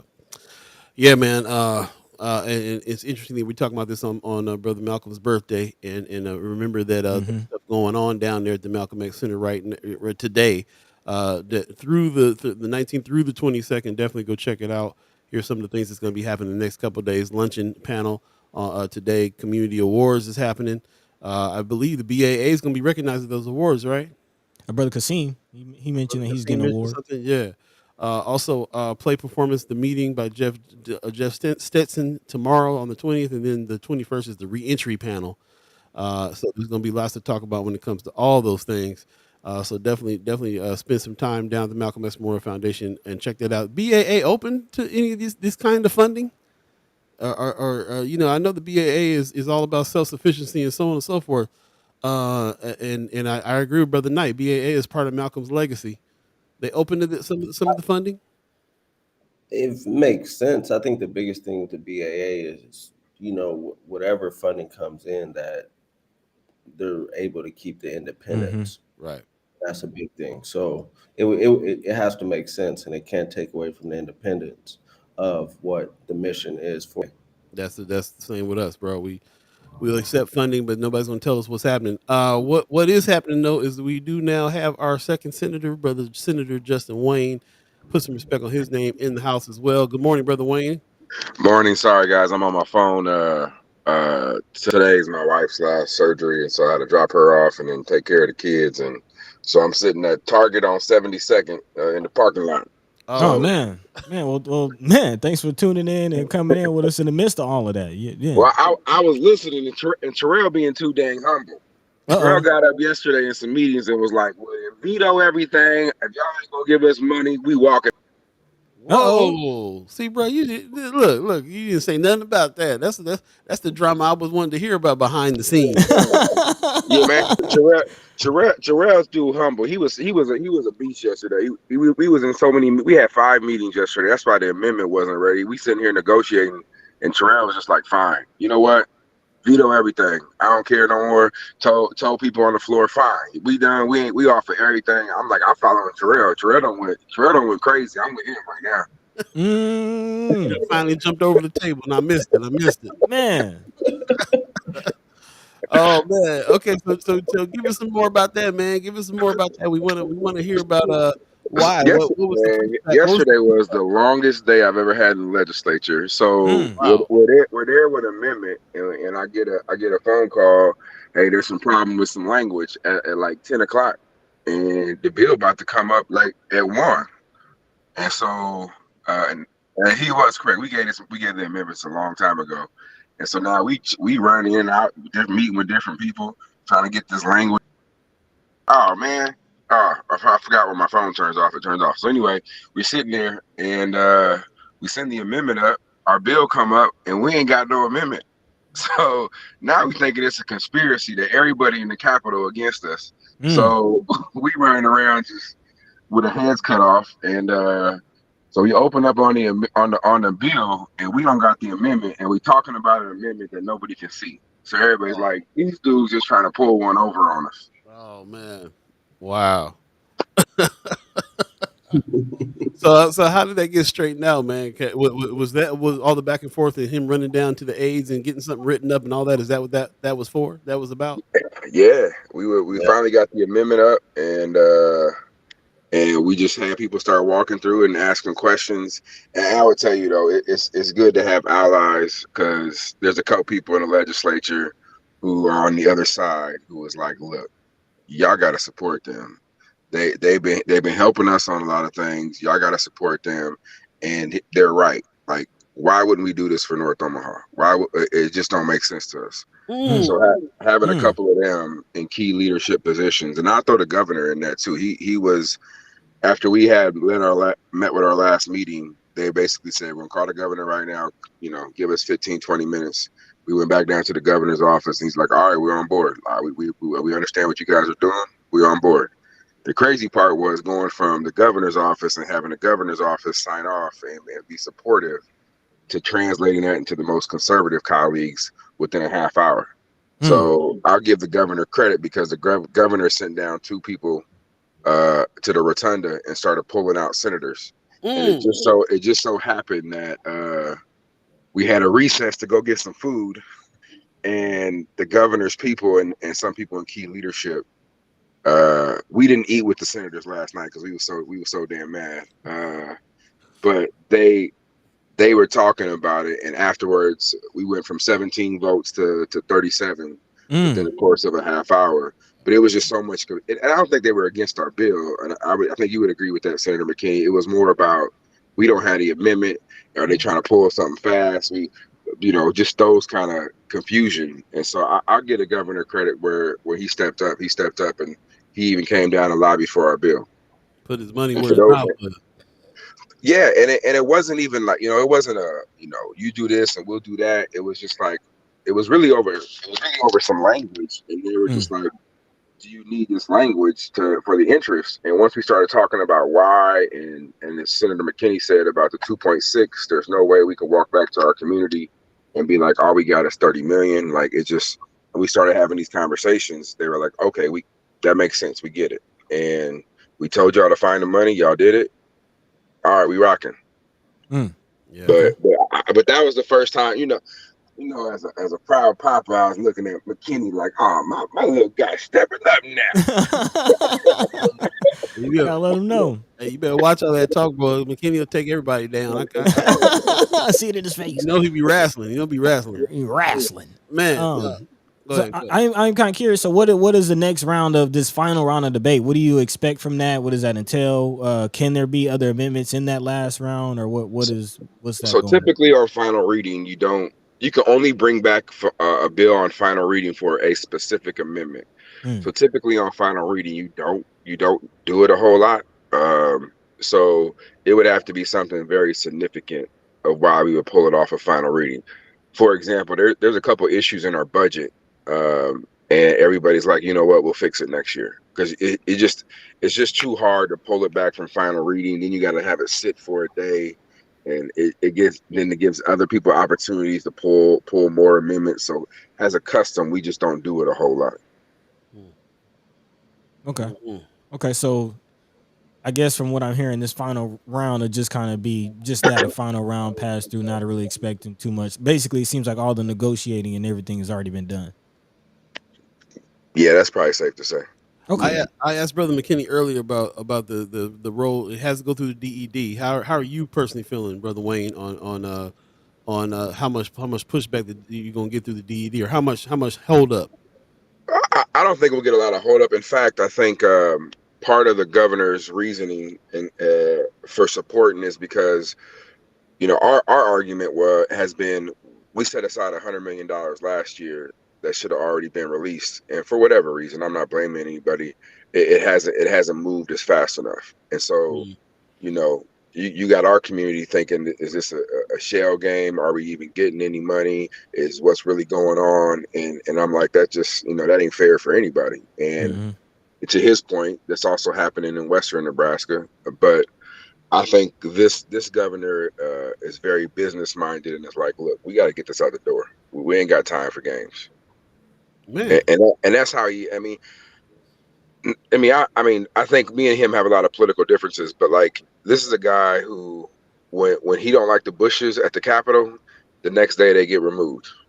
And so there's 2 bushes that already been removed and a couple trees. And so one day Senator McKinney and I were with him having some non-alcoholic beverages, and he was like, you see that tree over there? It's dying. I'm getting rid of it. Next day it was gone. Oh, okay. Wow. He put his money where his mouth is. He goes for it. Right. Okay. Okay. I mean, that's useful, and it sounds like it's a you know, I'm happy to hear. I'm happy to be proven wrong about people when they doing right. So I'm all for it. Appreciate that very much. Appreciate and I always tell people like this. I said, these brothers ain't just playing chess; they playing 3D chess, bro. For them to think about, hey, let's get ahead of this and go talk to the governor and get on the same page and so on and so forth. Like you said last week, there's stuff that you guys have brought up that even the governor was saying, whoa, we didn't think of that. So they're recognizing that you guys are thinking ahead and really trying to put some, but it's not just the planning and the thinking, it's the being on the floor working. Like you said, longest day that you ever had. And every time I tuned in, I saw both of y'all pretty fired up. And I was trying to, now one question I do have, you know, you didn't name them. So I want you to name, there's a couple of senators that you called allies that were there on the other side saying, let's push this through. We'll give them, want to put some respect on their names? I mean, Senator Luann Linehan has been a huge ally for us in this process.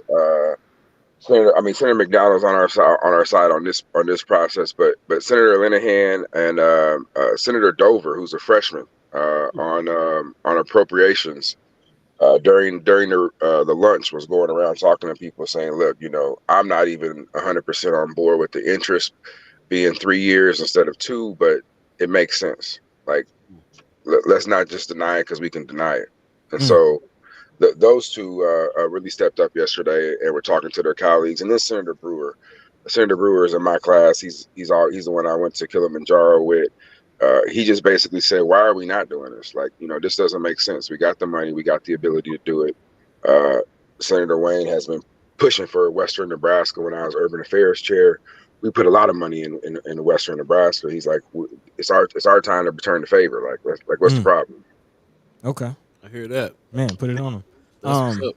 I guess my final question in this whole process, once we make it through final reading, is it when does it move to the DED? Is it realistic to expect that by the end of the year? Is that a next year thing? I think you'll see a grant application open up by June. I Okay. think you'll see awardees by August, if not earlier. And I think what they'll do, just from a cash flow standpoint, they'll probably have a couple rounds. So you'll have one round, and then they'll probably have another round later down the road, maybe next year. Just from a cash flow standpoint, that it probably can't. And also from a project standpoint. So like the business part, that's not going to happen in 1 year. The construction by itself is going to take a couple of years. So I think that's what DED is going to try to reach out to people who submit and say, all right, you need this now, you need it December. Like, let's go through the process to figure out how you're going to get this done. Because what we don't want to do is set money out there and it just sits there. Right. Okay. Also, along lines of that question too, I know that you guys were talking about there's something that's got to be put in place in order to make sure that everybody's using the money right. There's some checks and balances that are being put in place. Is that through the DED, or is that another organization that needs to be put together later to make sure that these businesses happen? I think what I see happening is DED will do it, but I do think there needs to be some community kind of oversight. So I don't think it's a formal group. I think it's just a group that maybe y'all put together, a couple people put together, say, all right, DED, who's getting funded, where's it going, and we're gonna put some eyes on this from the community perspective. This just kind of came to me. What about documenters doing that? I mean, look, I think if there's somebody out in the media world who wants to document and wants to see transformation, this is our once in a lifetime to do it. I mean, we're gonna take some of the most disinvested areas and we're gonna change them. I think the documentaries would be perfect for that. I think actually we would be perfect for it. We've been a part of this translating these things to the listeners, to the public, and I'm very passionate about seeing this all the way through. So I don't know, Paul. I've seen some of your photos. You got a shaky hand. Look, man, just because I refuse to wear my readers all the time doesn't mean you can't get the point of the picture. Oh man, I'm there with you though, Paul. I'm there with you. I'll definitely be down to facilitate some of that. Yeah, I'm with that. Jump in the chat real quick. Tony Johnson 12 says Senators Wayne and McKinney needs to do a master class for North Omaha people in leadership roles, help them understand the game and advocating for your community. Yeah, man, I agree. We pulling knowledge from you guys every single time we have you on here for that very reason. I've learned so much this season, more than I've ever known with any of this, because this is not stuff that people talk about on a regular, and especially getting the back end, getting understanding why things are happening. I always want to know the why. I mean, but for example, yesterday though, y'all, I've been down there 7 years, and what happened yesterday has never happened. So which part? Us being called down to the governor's office, and then called to a couple of key senators who all of a sudden didn't like something. Like I mean, the previous governor never kind of told us where he was. We would just find out on veto day that he vetoed something. And so, wow. So Senator McKinney and I are walking in there. We're like, all right, well, what's the game plan? And then when they started talking, it was just like we looking at each other, trying to give us, the secret signal of when we're gonna get up and walk. Like this never happened. So, but the one thing that I think helped us was we just had a goal of we ain't walking away with nothing. And so at that point, if we ain't got, it don't matter to us. If we don't get what we want, then they ain't gonna get what they want from us, and we just gonna call it good. But just as far as like a class on what to do, man, we flying by this, by night. We don't know. Every day is just different, and we talk on the way down, we talk on the way back. All right, but that really, I guess the key to the whole thing is just communicating with your partners. Yeah, man, that's a big part. It's a big part. And you getting a lot of love in the chat, a lot of thank yous. I would say communicating and staying united and not breaking away. Teamwork makes the dream work. Yeah, you got to stay on the same team no matter what. Even if it's something, I might not necessarily feel I'm a ride with Justin because we here together, and that's what we have to do. And that's, I mean, real talk. That's what happened yesterday. Yesterday, they were like, "Well, Justin, we getting you this PTSD money. We getting you." And I finally looked at the key leadership and was like, "Man, well, y'all can veto and take all that from me. I'm rocking with McKinney right now. This is all going in McKinney's district. If you want to veto the PTSD, or I told the leadership in the legislature, if you guys want to take that money out and pull it back, then I guess that's what it's going to be, because I gotta rock with McKinney, and I don't think we do that enough. To McKinney's point, in our community, is just like, look, you can't be peeled off. It's either everybody gets it or nobody gets it. Well, I know we're kind of running short on time. I did want to pivot into something. Kind of talk about those conversations. I'm just wondering, you can keep it short. You don't have to go into it too deep. But where are we in prison reform conversations on that same note? That's the other part. Yesterday, Senator McKinney laughing. Yesterday, while we doing this, after we leaving the governor's office and key leadership, we in the hallway negotiating with county attorneys and and the AG. Oh, so yeah, y'all really working yesterday. Yeah, so They get up in the mic. By the time they got up on the mic, they were sweating. I was like, "What's going on? I need to know all the behind the scenes. What's going on?"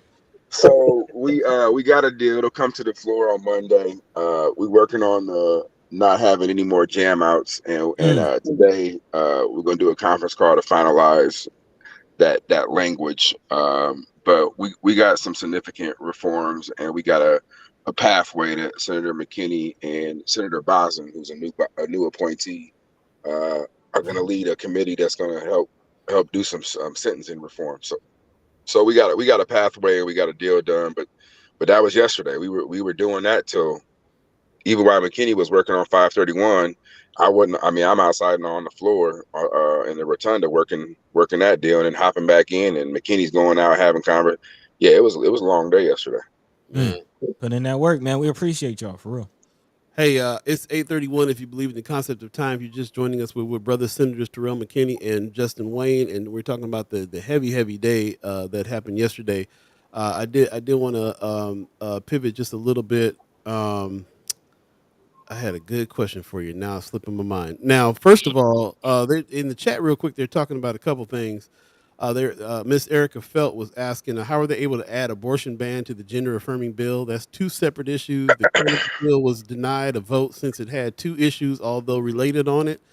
Kind of trying to find out the process, comparing it to what happened with the cannabis bill. How are they able to do that with the abortion bill? Maybe you guys got a little insight on that. So we have rules, and this is why local elections are so important. People get caught up in the national, but it's your local who makes a big impact on you. We have rules, but if you want to do a point of order to challenge something, you do a point of order. The chair can rule, but all it takes is 25 votes to overrule the chair. So if you got 25 votes, you can do what you want down here. So effectively, that cannabis bill could have passed, but it didn't have enough votes. No, I can't even get the cannabis bill out of my committee. Oh wow! So definitely not enough votes.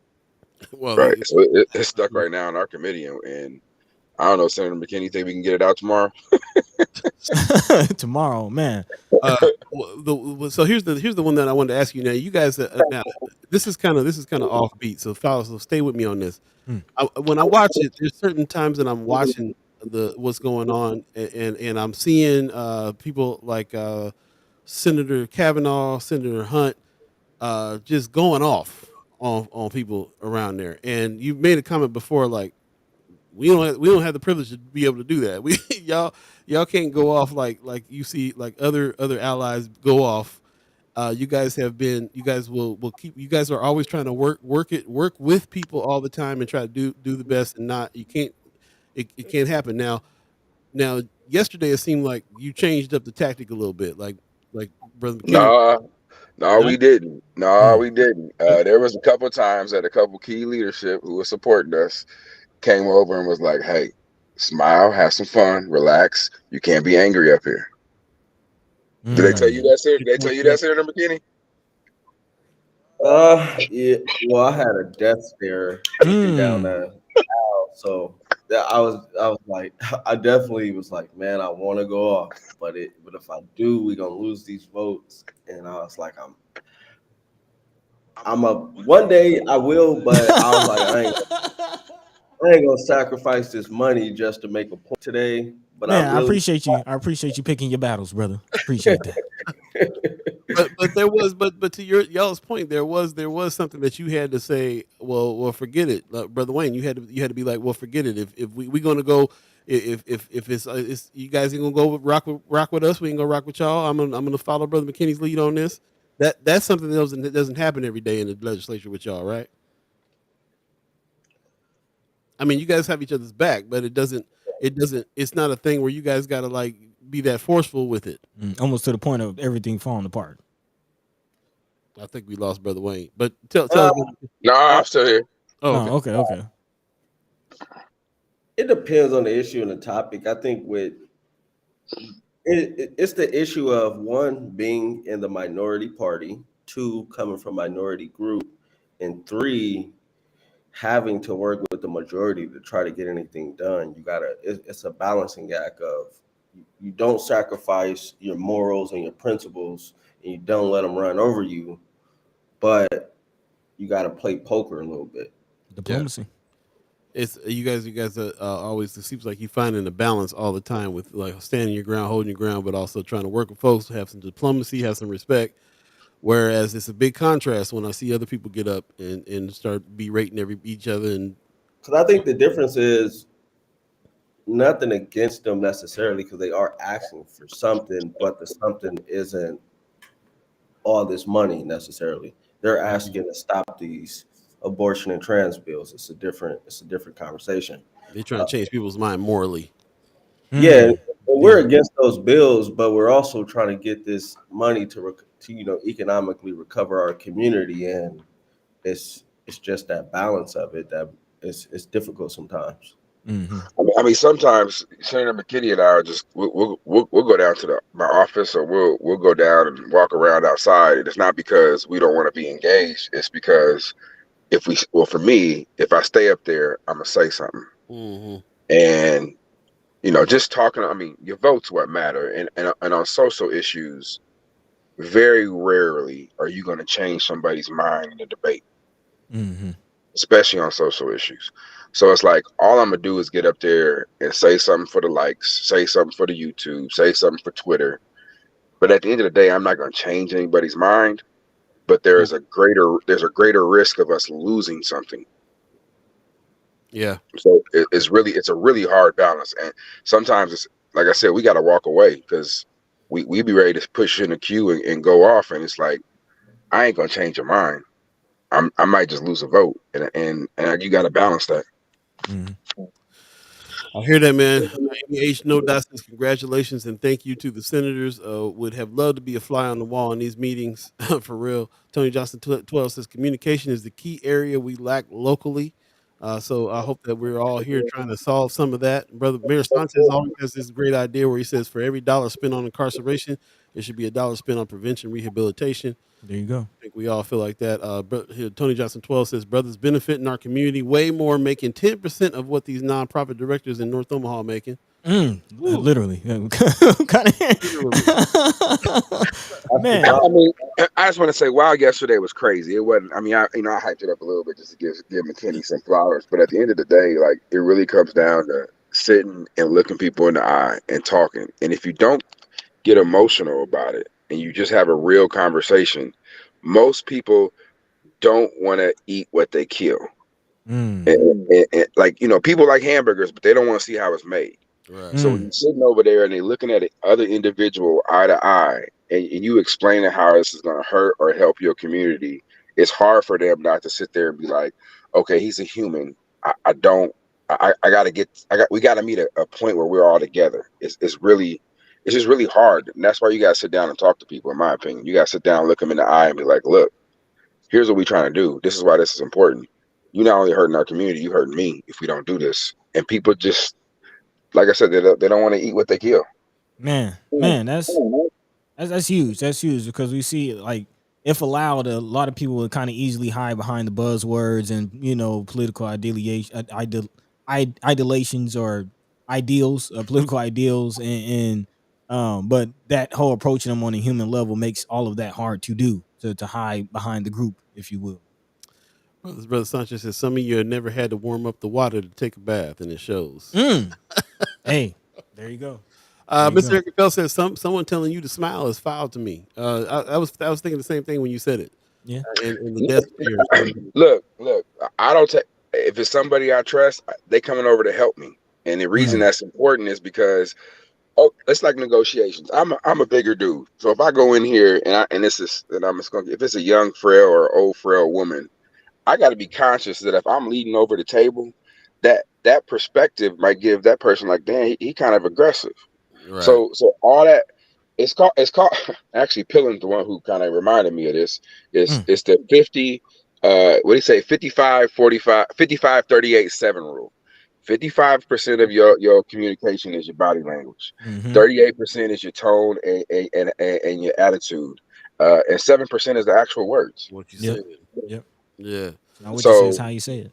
Yeah, exactly. So when this particular person came over and was like, "Hey, have some fun, smile. You in a war, but you can't come across angry." It's not for her. She's talking about the other people I don't know, and they're like, "Hey, you got to charm them. This ain't gonna work with them." And so, yeah, I'm gonna take that advice because I got to get the deal done.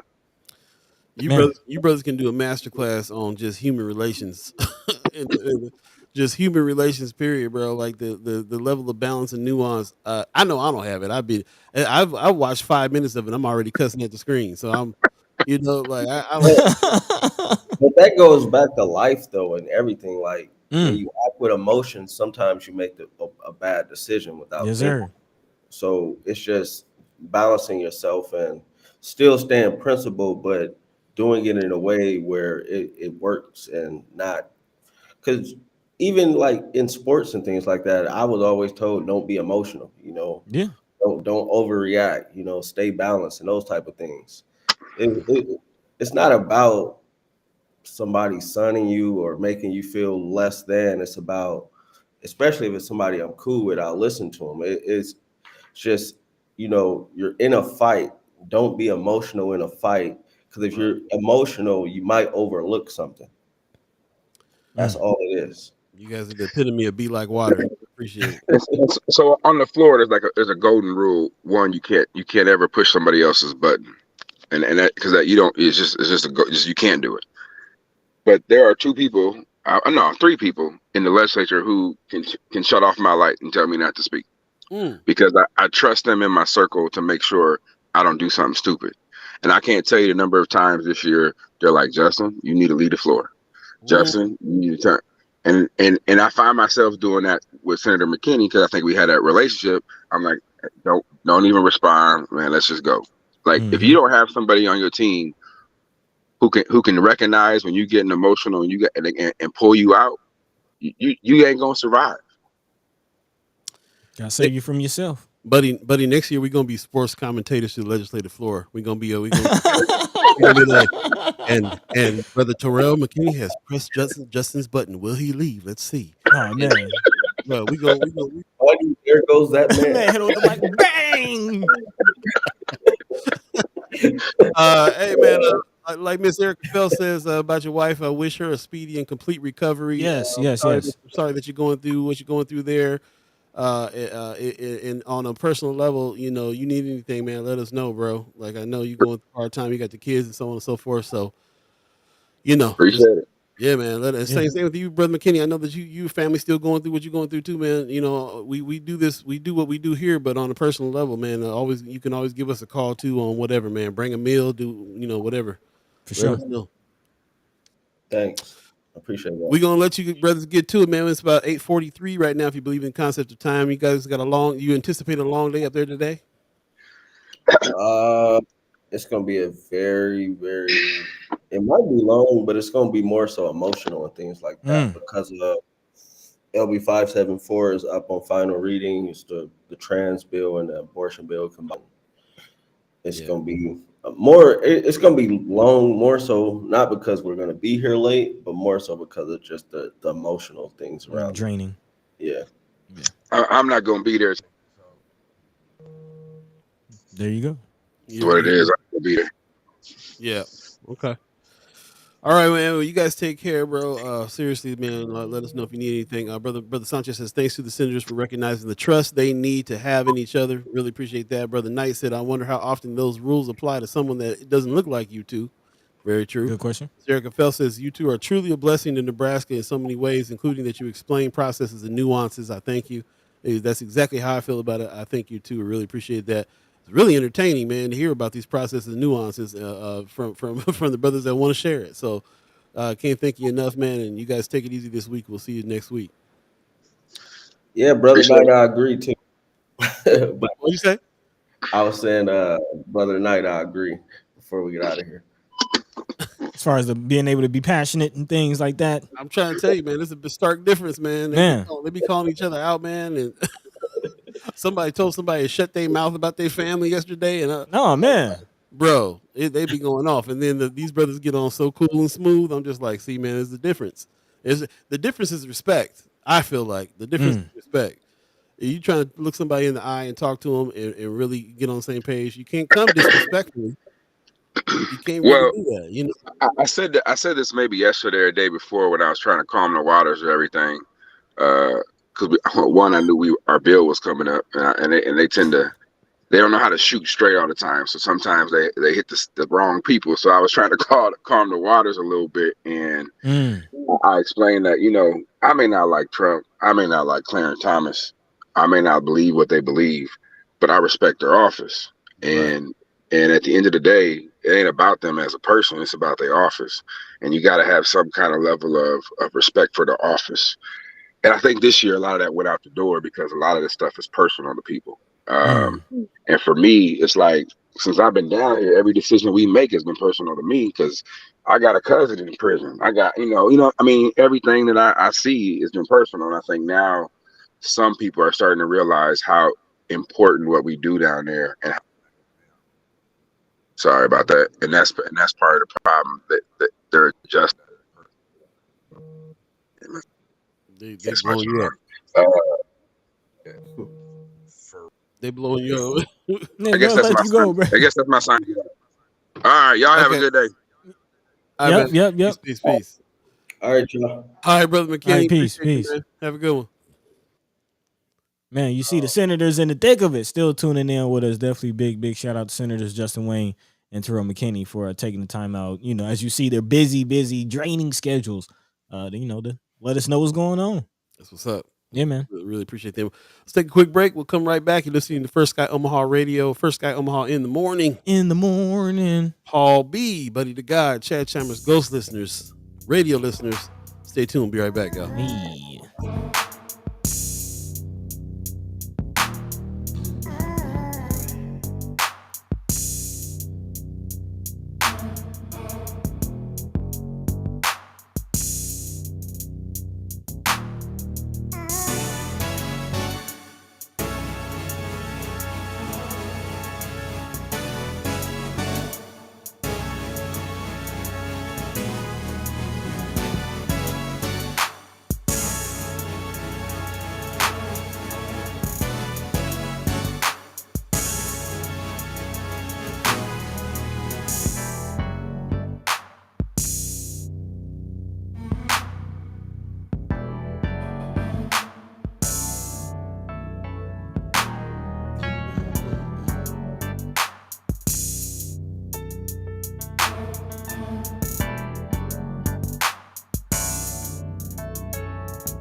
Welcome back. You're listening to First Sky Omaha Radio. First Sky Omaha in the morning. Paul Beeee, Buddi3 Da Gawd, Chat Chimers, Ghost listeners, radio listeners. Thanks for everybody that's joining us today. Really appreciate that. Miss Erica Fell says, we appreciate y'all. Let us know. Let us show it when you need it. That's right. That's what I'm talking about, man. Appreciate that very much too. Tony Johnson 12 says, voters hopefully see the same. Need people in office who can relate. Man, we got to get people in them seats, bro. Gotta happen. So it's interesting. Hopefully we're making some kind of a difference here And I know we speak to a lot of like-minded people, but that helps us all get the language to be able to go out and battle, talk to folks, and make it tell them why it's important, and get them riled up as well, man. And get the numbers happening. Find that support from the ground up. So welcome back. It is 8:49 right now. If you believe in the concept of time, we have a kind of extensive haps that we need to jump into real quick. Is there any headlines that we need to just kind of throw out there and let them know on a very, very, very short lightning round? On anything else? We do need to talk. Here's one thing I do need to say that we need to talk about. DeJuan Lamont Hayes has put out a thing about what's going on with the land bank, and we were going to mention it last show. We're going to mention it this show. Kind of running out of time for that, but land bank is doing some stuff, bro. Some real foul things, and we need to we need to talk about it. As far as I'm concerned, this stuff is confirmed what brother Hayes is talking about. We need to talk about it because what the land bank what we were scared of the land bank doing looks like it's what they're about to do. Yeah. And this goes back to, again, shout out to our partners over at The Reader. This goes back to, our reporting on it as Mind and Soul on reporting on what's going on back when Precious was on the board of the land bank as a non-voting member and trying to figure out why nobody in North Omaha ever had a voice to vote on what exactly will happen with some of this land. And now we're seeing. Actually, I have the post if you want to get into it real quick. This is, again, from DeJuan Lamont Hayes. And he's been in contact with the land bank because he's been trying to get something passed where you can use certain materials to build a house. So the land bank owns portions of land in North Omaha. You can buy it at a very, very low price if you have a plan on what you're going to build on it, what you're going to do on it. And he's been trying to use different kind of materials to build something on it, cheaper materials to build something on it, and that's why he's been in such close contact with what's going on with them. Yep. But he says, North Omaha, pay attention to Omaha Municipal Land Bank. You may or may not be aware, but the Omaha Municipal Land Bank has over 300 properties in their inventory. Where are most of those properties? Like 88% located? North Omaha. You may or may not be aware that in the very near future, the city of Omaha, through the city of Omaha Planning Department, is planning on transferring, quote unquote, selling over 200 plus properties to the Omaha Municipal Land Bank. Where are most of those properties? North Omaha. You may or may not be aware that the Omaha Municipal Land Bank has released on May 1st a request for a proposal or an RFP for real estate and brokerage services. So no individuals, no citizens, just the major real estate and brokerage services. Again, this is a heads up from DeJuan, but this is something that we've been looking at. Most of the properties that are being purchased from the land bank are either from Habitat for Humanity or Saint. I want to say Saint Francis is not. It's is it Saint Francis? No, it's not. It's not. Holy Name Housing Corporation. There you go. Holy Name. Yep. Holy Name Housing Corporation. Those are the two nonprofits that are buying and this always comes up because we're looking at the land bank. We talk about the lack of housing. We talk about the lack of affordable housing. This could easily be a prime way for individual citizens, community members to get their hands on housing that they can own, and that's not happening. And although 88% of the properties are in North Omaha, the remaining 12% are in South Omaha. So we can say the majority of about 99% of the properties that the Omaha Land Bank owns are in East Omaha. And that's the ones that they're showing on their website. We've also uncovered that they have a whole bunch more land that they own that they don't show up on the website, that you have to find some other kind of way in order to find out that when you're trying to inquire about a strip of land or something like that, and then you wind up finding out they own it, but it's not on their website. That's a thing too. So we don't even know how much land they own. Yeah, pretty much. Mayor Sanchez, he says, so as brokers, you can discriminate and evaluate. You can discriminate and evaluate the buyers as you see fit. Yeah. And shout out to Cheryl Weston. I appreciate Wanda Lewis reminding me about that. Cheryl Weston is the one that kind of started talking about this. She's at every single land bank meeting. She sent out a message and everyone shared it. Mm-hmm. And also, and like I said, shout out to DeJuan Lamont Hayes, who has been in close contact with them as well for his own project, and then found some of these things out. And like you said, yeah, it has been. There's some things that's been going on for a while, but there's also some things we've been keeping our eye on that they haven't quite turned that corner on. Sounds like they're about to turn that corner on now. Mm-hmm. Just letting developers go for it. So again, it's just actually, Paul, you remember the conversation we had with one of the board members who's a CEO of a major developer in West Omaha. I forget the name of it, but we had a very conversation with him, and it was we basically both walked away with like, oh, okay, all this is a shell corporation to make sure that properties pass through the city, pass through the planning department, and get to these major developers. And nobody in the community really has any access to these almost 500 properties, possibly more. That office was laid out. It was a very, very high dollar developer's office, and we had a conversation where he really knew it was going. He kind of let some things loose that he didn't want. He probably would have got fired for if they'd have known he said it to us. Man. So yeah, this has been going on for a little minute. You're right, Von Chapman. We this is something that we need to ask Miss Juanita Johnson, put some respect on her name, to come on to the show and talk about it. I know that she's been involved with it.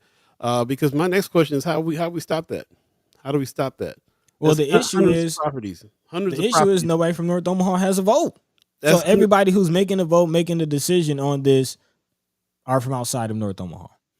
And the question is, how do we stop this? That's hundreds and hundreds of properties in North and South Omaha that have the potential to be purchased by people that live in North Omaha, but are not going to be able to be. So that's what's up. That's a good question. How's this being shared? Well, like I said, right now this is kind of a report. This is journalism. this is a journalist. This is something that the reporters are digging into right now to even get this information out to the public. And this would be one of the things that we would put on our on our front page if we had a newspaper. But it's not something that you're going to see in a lot of the other press, because it's those people are appointed by the mayor. Yeah, land bank people are appointed by the mayor. And we always have, always are saying that they got some kind of ulterior thing going on. So this is the board of the land bank that you're showing us here. This is the board. And there's nobody in North Omaha that has a vote. Like Buddy was saying, that has been going on for a member. Even Juanita Johnson, District 2, non-voting board member. So yeah, I'd like to ask her on and try to ask some questions, see if she knows about some insights on this stuff. But again, how do you get to the point where you are a voting member of your district? Well, I guess it looks like we finally have a voting member for District 2, Charlene Rogers. Okay. Not familiar with her or the work that she does. We'll reach out. She sounds like the person to talk about this. So we'll definitely reach out and get more into that as we go. Right now, since we got 3 minutes before the end of the night, we'll definitely talk about it. Yeah, Brother Knight says possibly have initiate a federal investigation. Maybe. But right now, in between time and the meantime, time for the haps. What's the haps? What's happening? Hey. What's going down? Ladies and gentlemen, it's time for the haps. Time to talk about some of the things that's going on this weekend, which is a lot of things. If you can tell us what is going on as well this weekend, there's things that you're going to, which things you're going to hit, and if there's other stuff we're missing, let us know. First and foremost, we do definitely want to talk about the celebration over at the Malcolm X Memorial Foundation. It's happening 348 Evans Street. You know where it is. All 3 days, man, 19th through 21st, is going to be celebrating the life and legacy of Malcolm X, honoring El Haj Malik El Shabazz. And I'm glad that they are putting some days on this. Very, very, very good that they're getting back to celebrating this thing over the course of days. The luncheon panel and community awards today, starting at 11 o'clock. There's a play performance tomorrow on the 20th. The meeting by Jeff Stetson. The meeting is a imagined meeting between Malcolm X and Martin Luther King, really kind of showing how they are so similar in their messages. Then the reentry panel is happening on the 21st. We're going to be talking about reentry, and that's the thing that we're on right now. So definitely check that out. There's other things that they laid out other speakers that are happening. Brother Franklin Thompson is going to be speaking. Also Sherman Wells, our own Sherman Wells, man, talking about the Vivian Strong Memorial Committee and the fact that he found out that she's a relative and all the work that he's doing. Also Terry Crawford in the house, professor of Black Studies and Criminal Justice, going to talk about reentry. Denise Chapman is going to be the moderator. So, high level names going on here. And also one of the other days that they're gonna have some speakers. Shamari Huggins gonna be speaking as well. Alan Stevenson's Malcolm X, he's going to be playing in that play. Also, Marquise Jefferson is Rashad. So these are people who are going to be in this. And Shamari Huggins is going to play Dr. Martin Luther King. I think that's going to be great. Mhm. And the fact that it's directed by the incomparable Denise Chapman, it's going to be something else. So definitely check that play out. That happens. It's going to be free to attend. Doors open at 6:00 at the Malcolm X Memorial Foundation. And again, that play is called, it's a performance called The Meeting. And it's going to be happening on the 20th at 6:00. So definitely go check that out.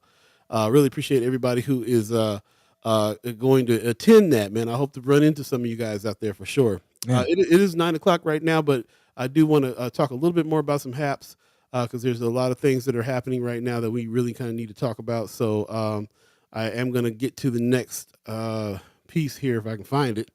Yeah. Well, while you look Yeah, for that, farmers markets back up. Farmers market's back up. Most definitely, you know that it's downtown on Saturday mornings and it's at the Exarban on Sunday mornings. Yep. I will definitely see you down there too. Farmers market is one of my favorite things to do around this time of year. Get that fresh produce. Definitely check it out.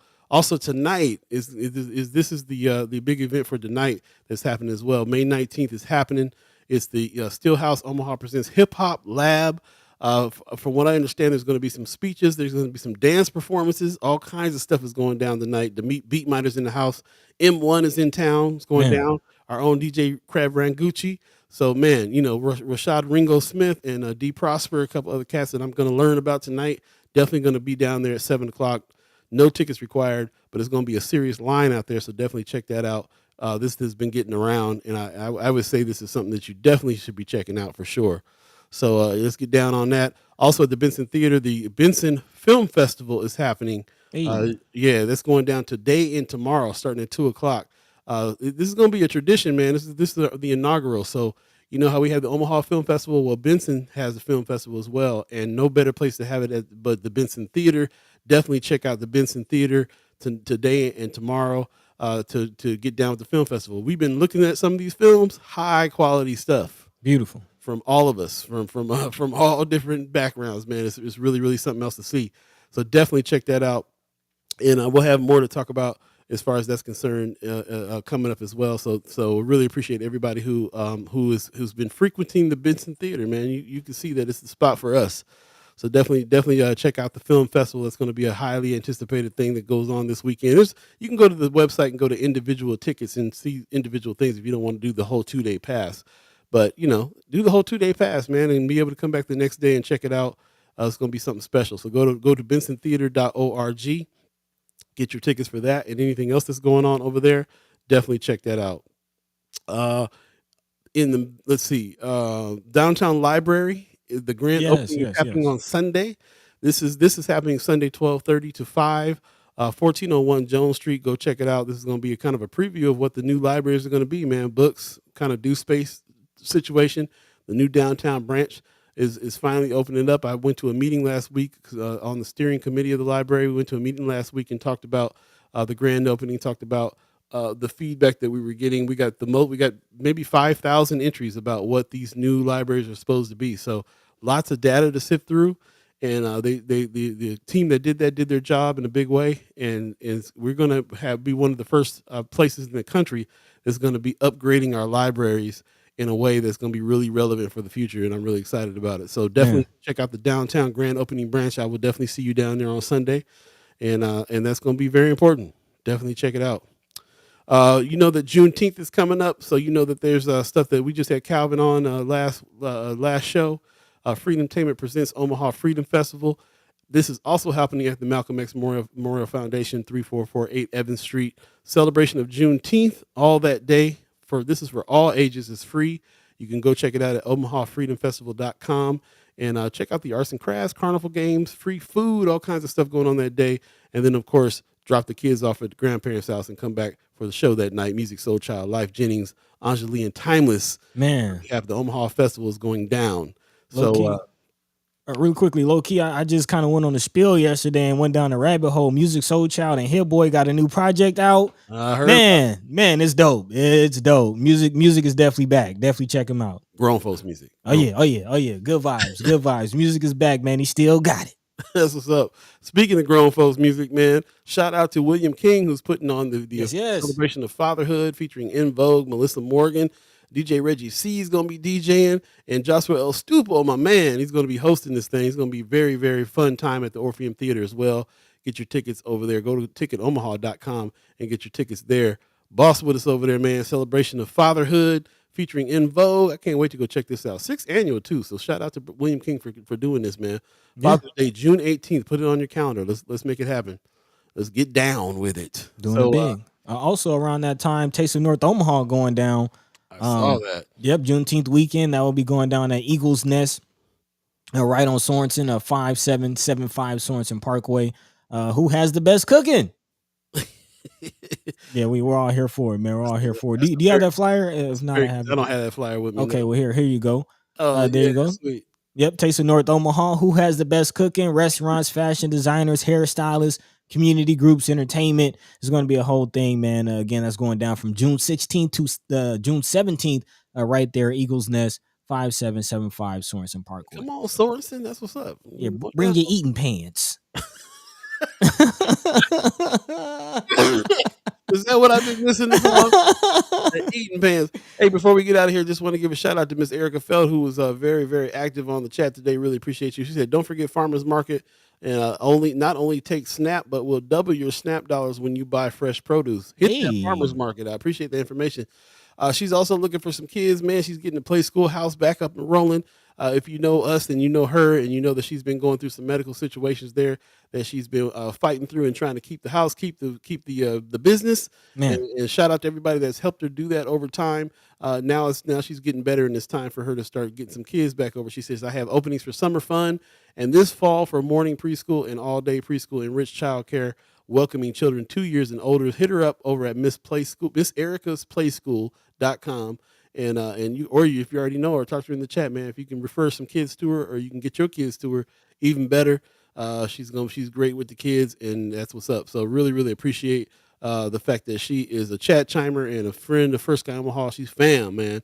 Okay, and, we trying to help her do what she needs to do with her business, just like we try to help her get through all the stuff that she's going through, still going through. So know, shout her out, man. Hit her up on a personal level, and talk about it. And let's see what we can do for our sister over here. So. Appreciate you very much, and I appreciate you guys for allowing us to move past 9 o'clock with some haps. It is the weekend coming up, and we definitely wanted to make sure that we promoted what we need to promote. 9:07 right now, way past our agreement, so we're sorry about that. Buddy, you got some words for the people? Yeah. Big shout out to the senators for dropping through, especially in the midst of personal things going on and just heavy work days. We really appreciate them taking the time to just let us know what's going on and keep us filled in on the work that they are doing and how we can support them, man. So definitely, please make sure you're paying attention, supporting your senators, getting out to vote, doing your part as a part of this. Teamwork makes the dream work, man. Also, safe travels to Sister Leah Keister. She says heading to Greece today. I'll catch everyone on the other side in a couple weeks. Thanks all for all the things. So yeah, definitely safe travels. Enjoy those Mediterranean waters. Well, I'll tell you what. Now we know why we got all the yippee yi kaye yippee yo Friday this morning. She's extra happy. Okay, got you. Understand. So yeah, safe travels to Greece for sure. Also, brother Tony Johnson 12 said he just saw a photo of North Omaha brothers helping lift a car off a person. Oh man. Well, hopefully everybody's all right. Shout out to those superheroes. Yeah, man. I like that. It's kind of a metaphor, epitome of what we trying to do. What we trying to do out here. So that's word. Brother Sanchez is reminding us Devin the Dude, who often comes into the Benson scene over here at the waiting room, is going to be here this Sunday. So if you can chill out with Devin the Dude, yeah, man. So lots of good stuff happening this weekend for real. Yeah. Appreciate that. But also remember, air quality warnings out there. So if you are getting out, if you're going to the Malcolm X, if you're getting active, definitely, might want to consider taking a mask or just, keeping those windows rolled up. Yeah, man. Remember, and not just that, but remember, they can say what they want to say. COVID's still happening. True. Be careful in these crowds. And with that said, we're going to get out of here, man. Really appreciate it. Buddy, did I already shoot it to you? Yeah. You asked me, and I kind of broke it up. But yeah, man, shout out to everybody, man. We appreciate you. We love you. We thank you. Catch the same time, same place. Paul B. Take it away. Thanks to the Omaha tribe elders for allowing us to be on this land and speak while we're here. Thanks to our elders for allowing us to speak before them. And thanks to you, the chat chimers, allowing us to speak with you about these important subjects that are affecting us in our community. We really appreciate everybody's participation. Thank you to everybody who is a member of the channel as well. If you're so inclined, go to firstskyOmaha.com, hit the donate button so that we can continue this conversation and many, many more and keep us all updated on what's going on and the processes behind it all. So thank you very much for that. Stay tuned for Brianna Full, who will be on the show with us on Monday. She is going to come and give us a little bit of reports from the areas that she is live in. Shout out to Brianna Full. It'll be News Monday coming up, so stay tuned for that. And of course, we're going to be wrapping up the season here, so stay tuned for some news about the Chet Chimers Kickback, what date that'll be, and hit me up. I already got a couple people that hit me up, say they're happy to help us put this together. So anybody else who wants to volunteer helping us put that together, let us know, and we'll start working on a date and get everybody together to meet face to face. So enjoy the weather. Like I said, take that advisory, that fire advisory to heart, though. It's really messing up people's sinuses and ability to breathe out here. So stay in till later on this afternoon.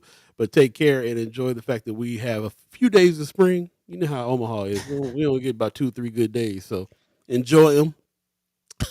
And we'll catch up with you on Monday. So appreciate you joining us, and we'll see you soon. Peace. Peace. By the way, Vanglorious. This is protected by the red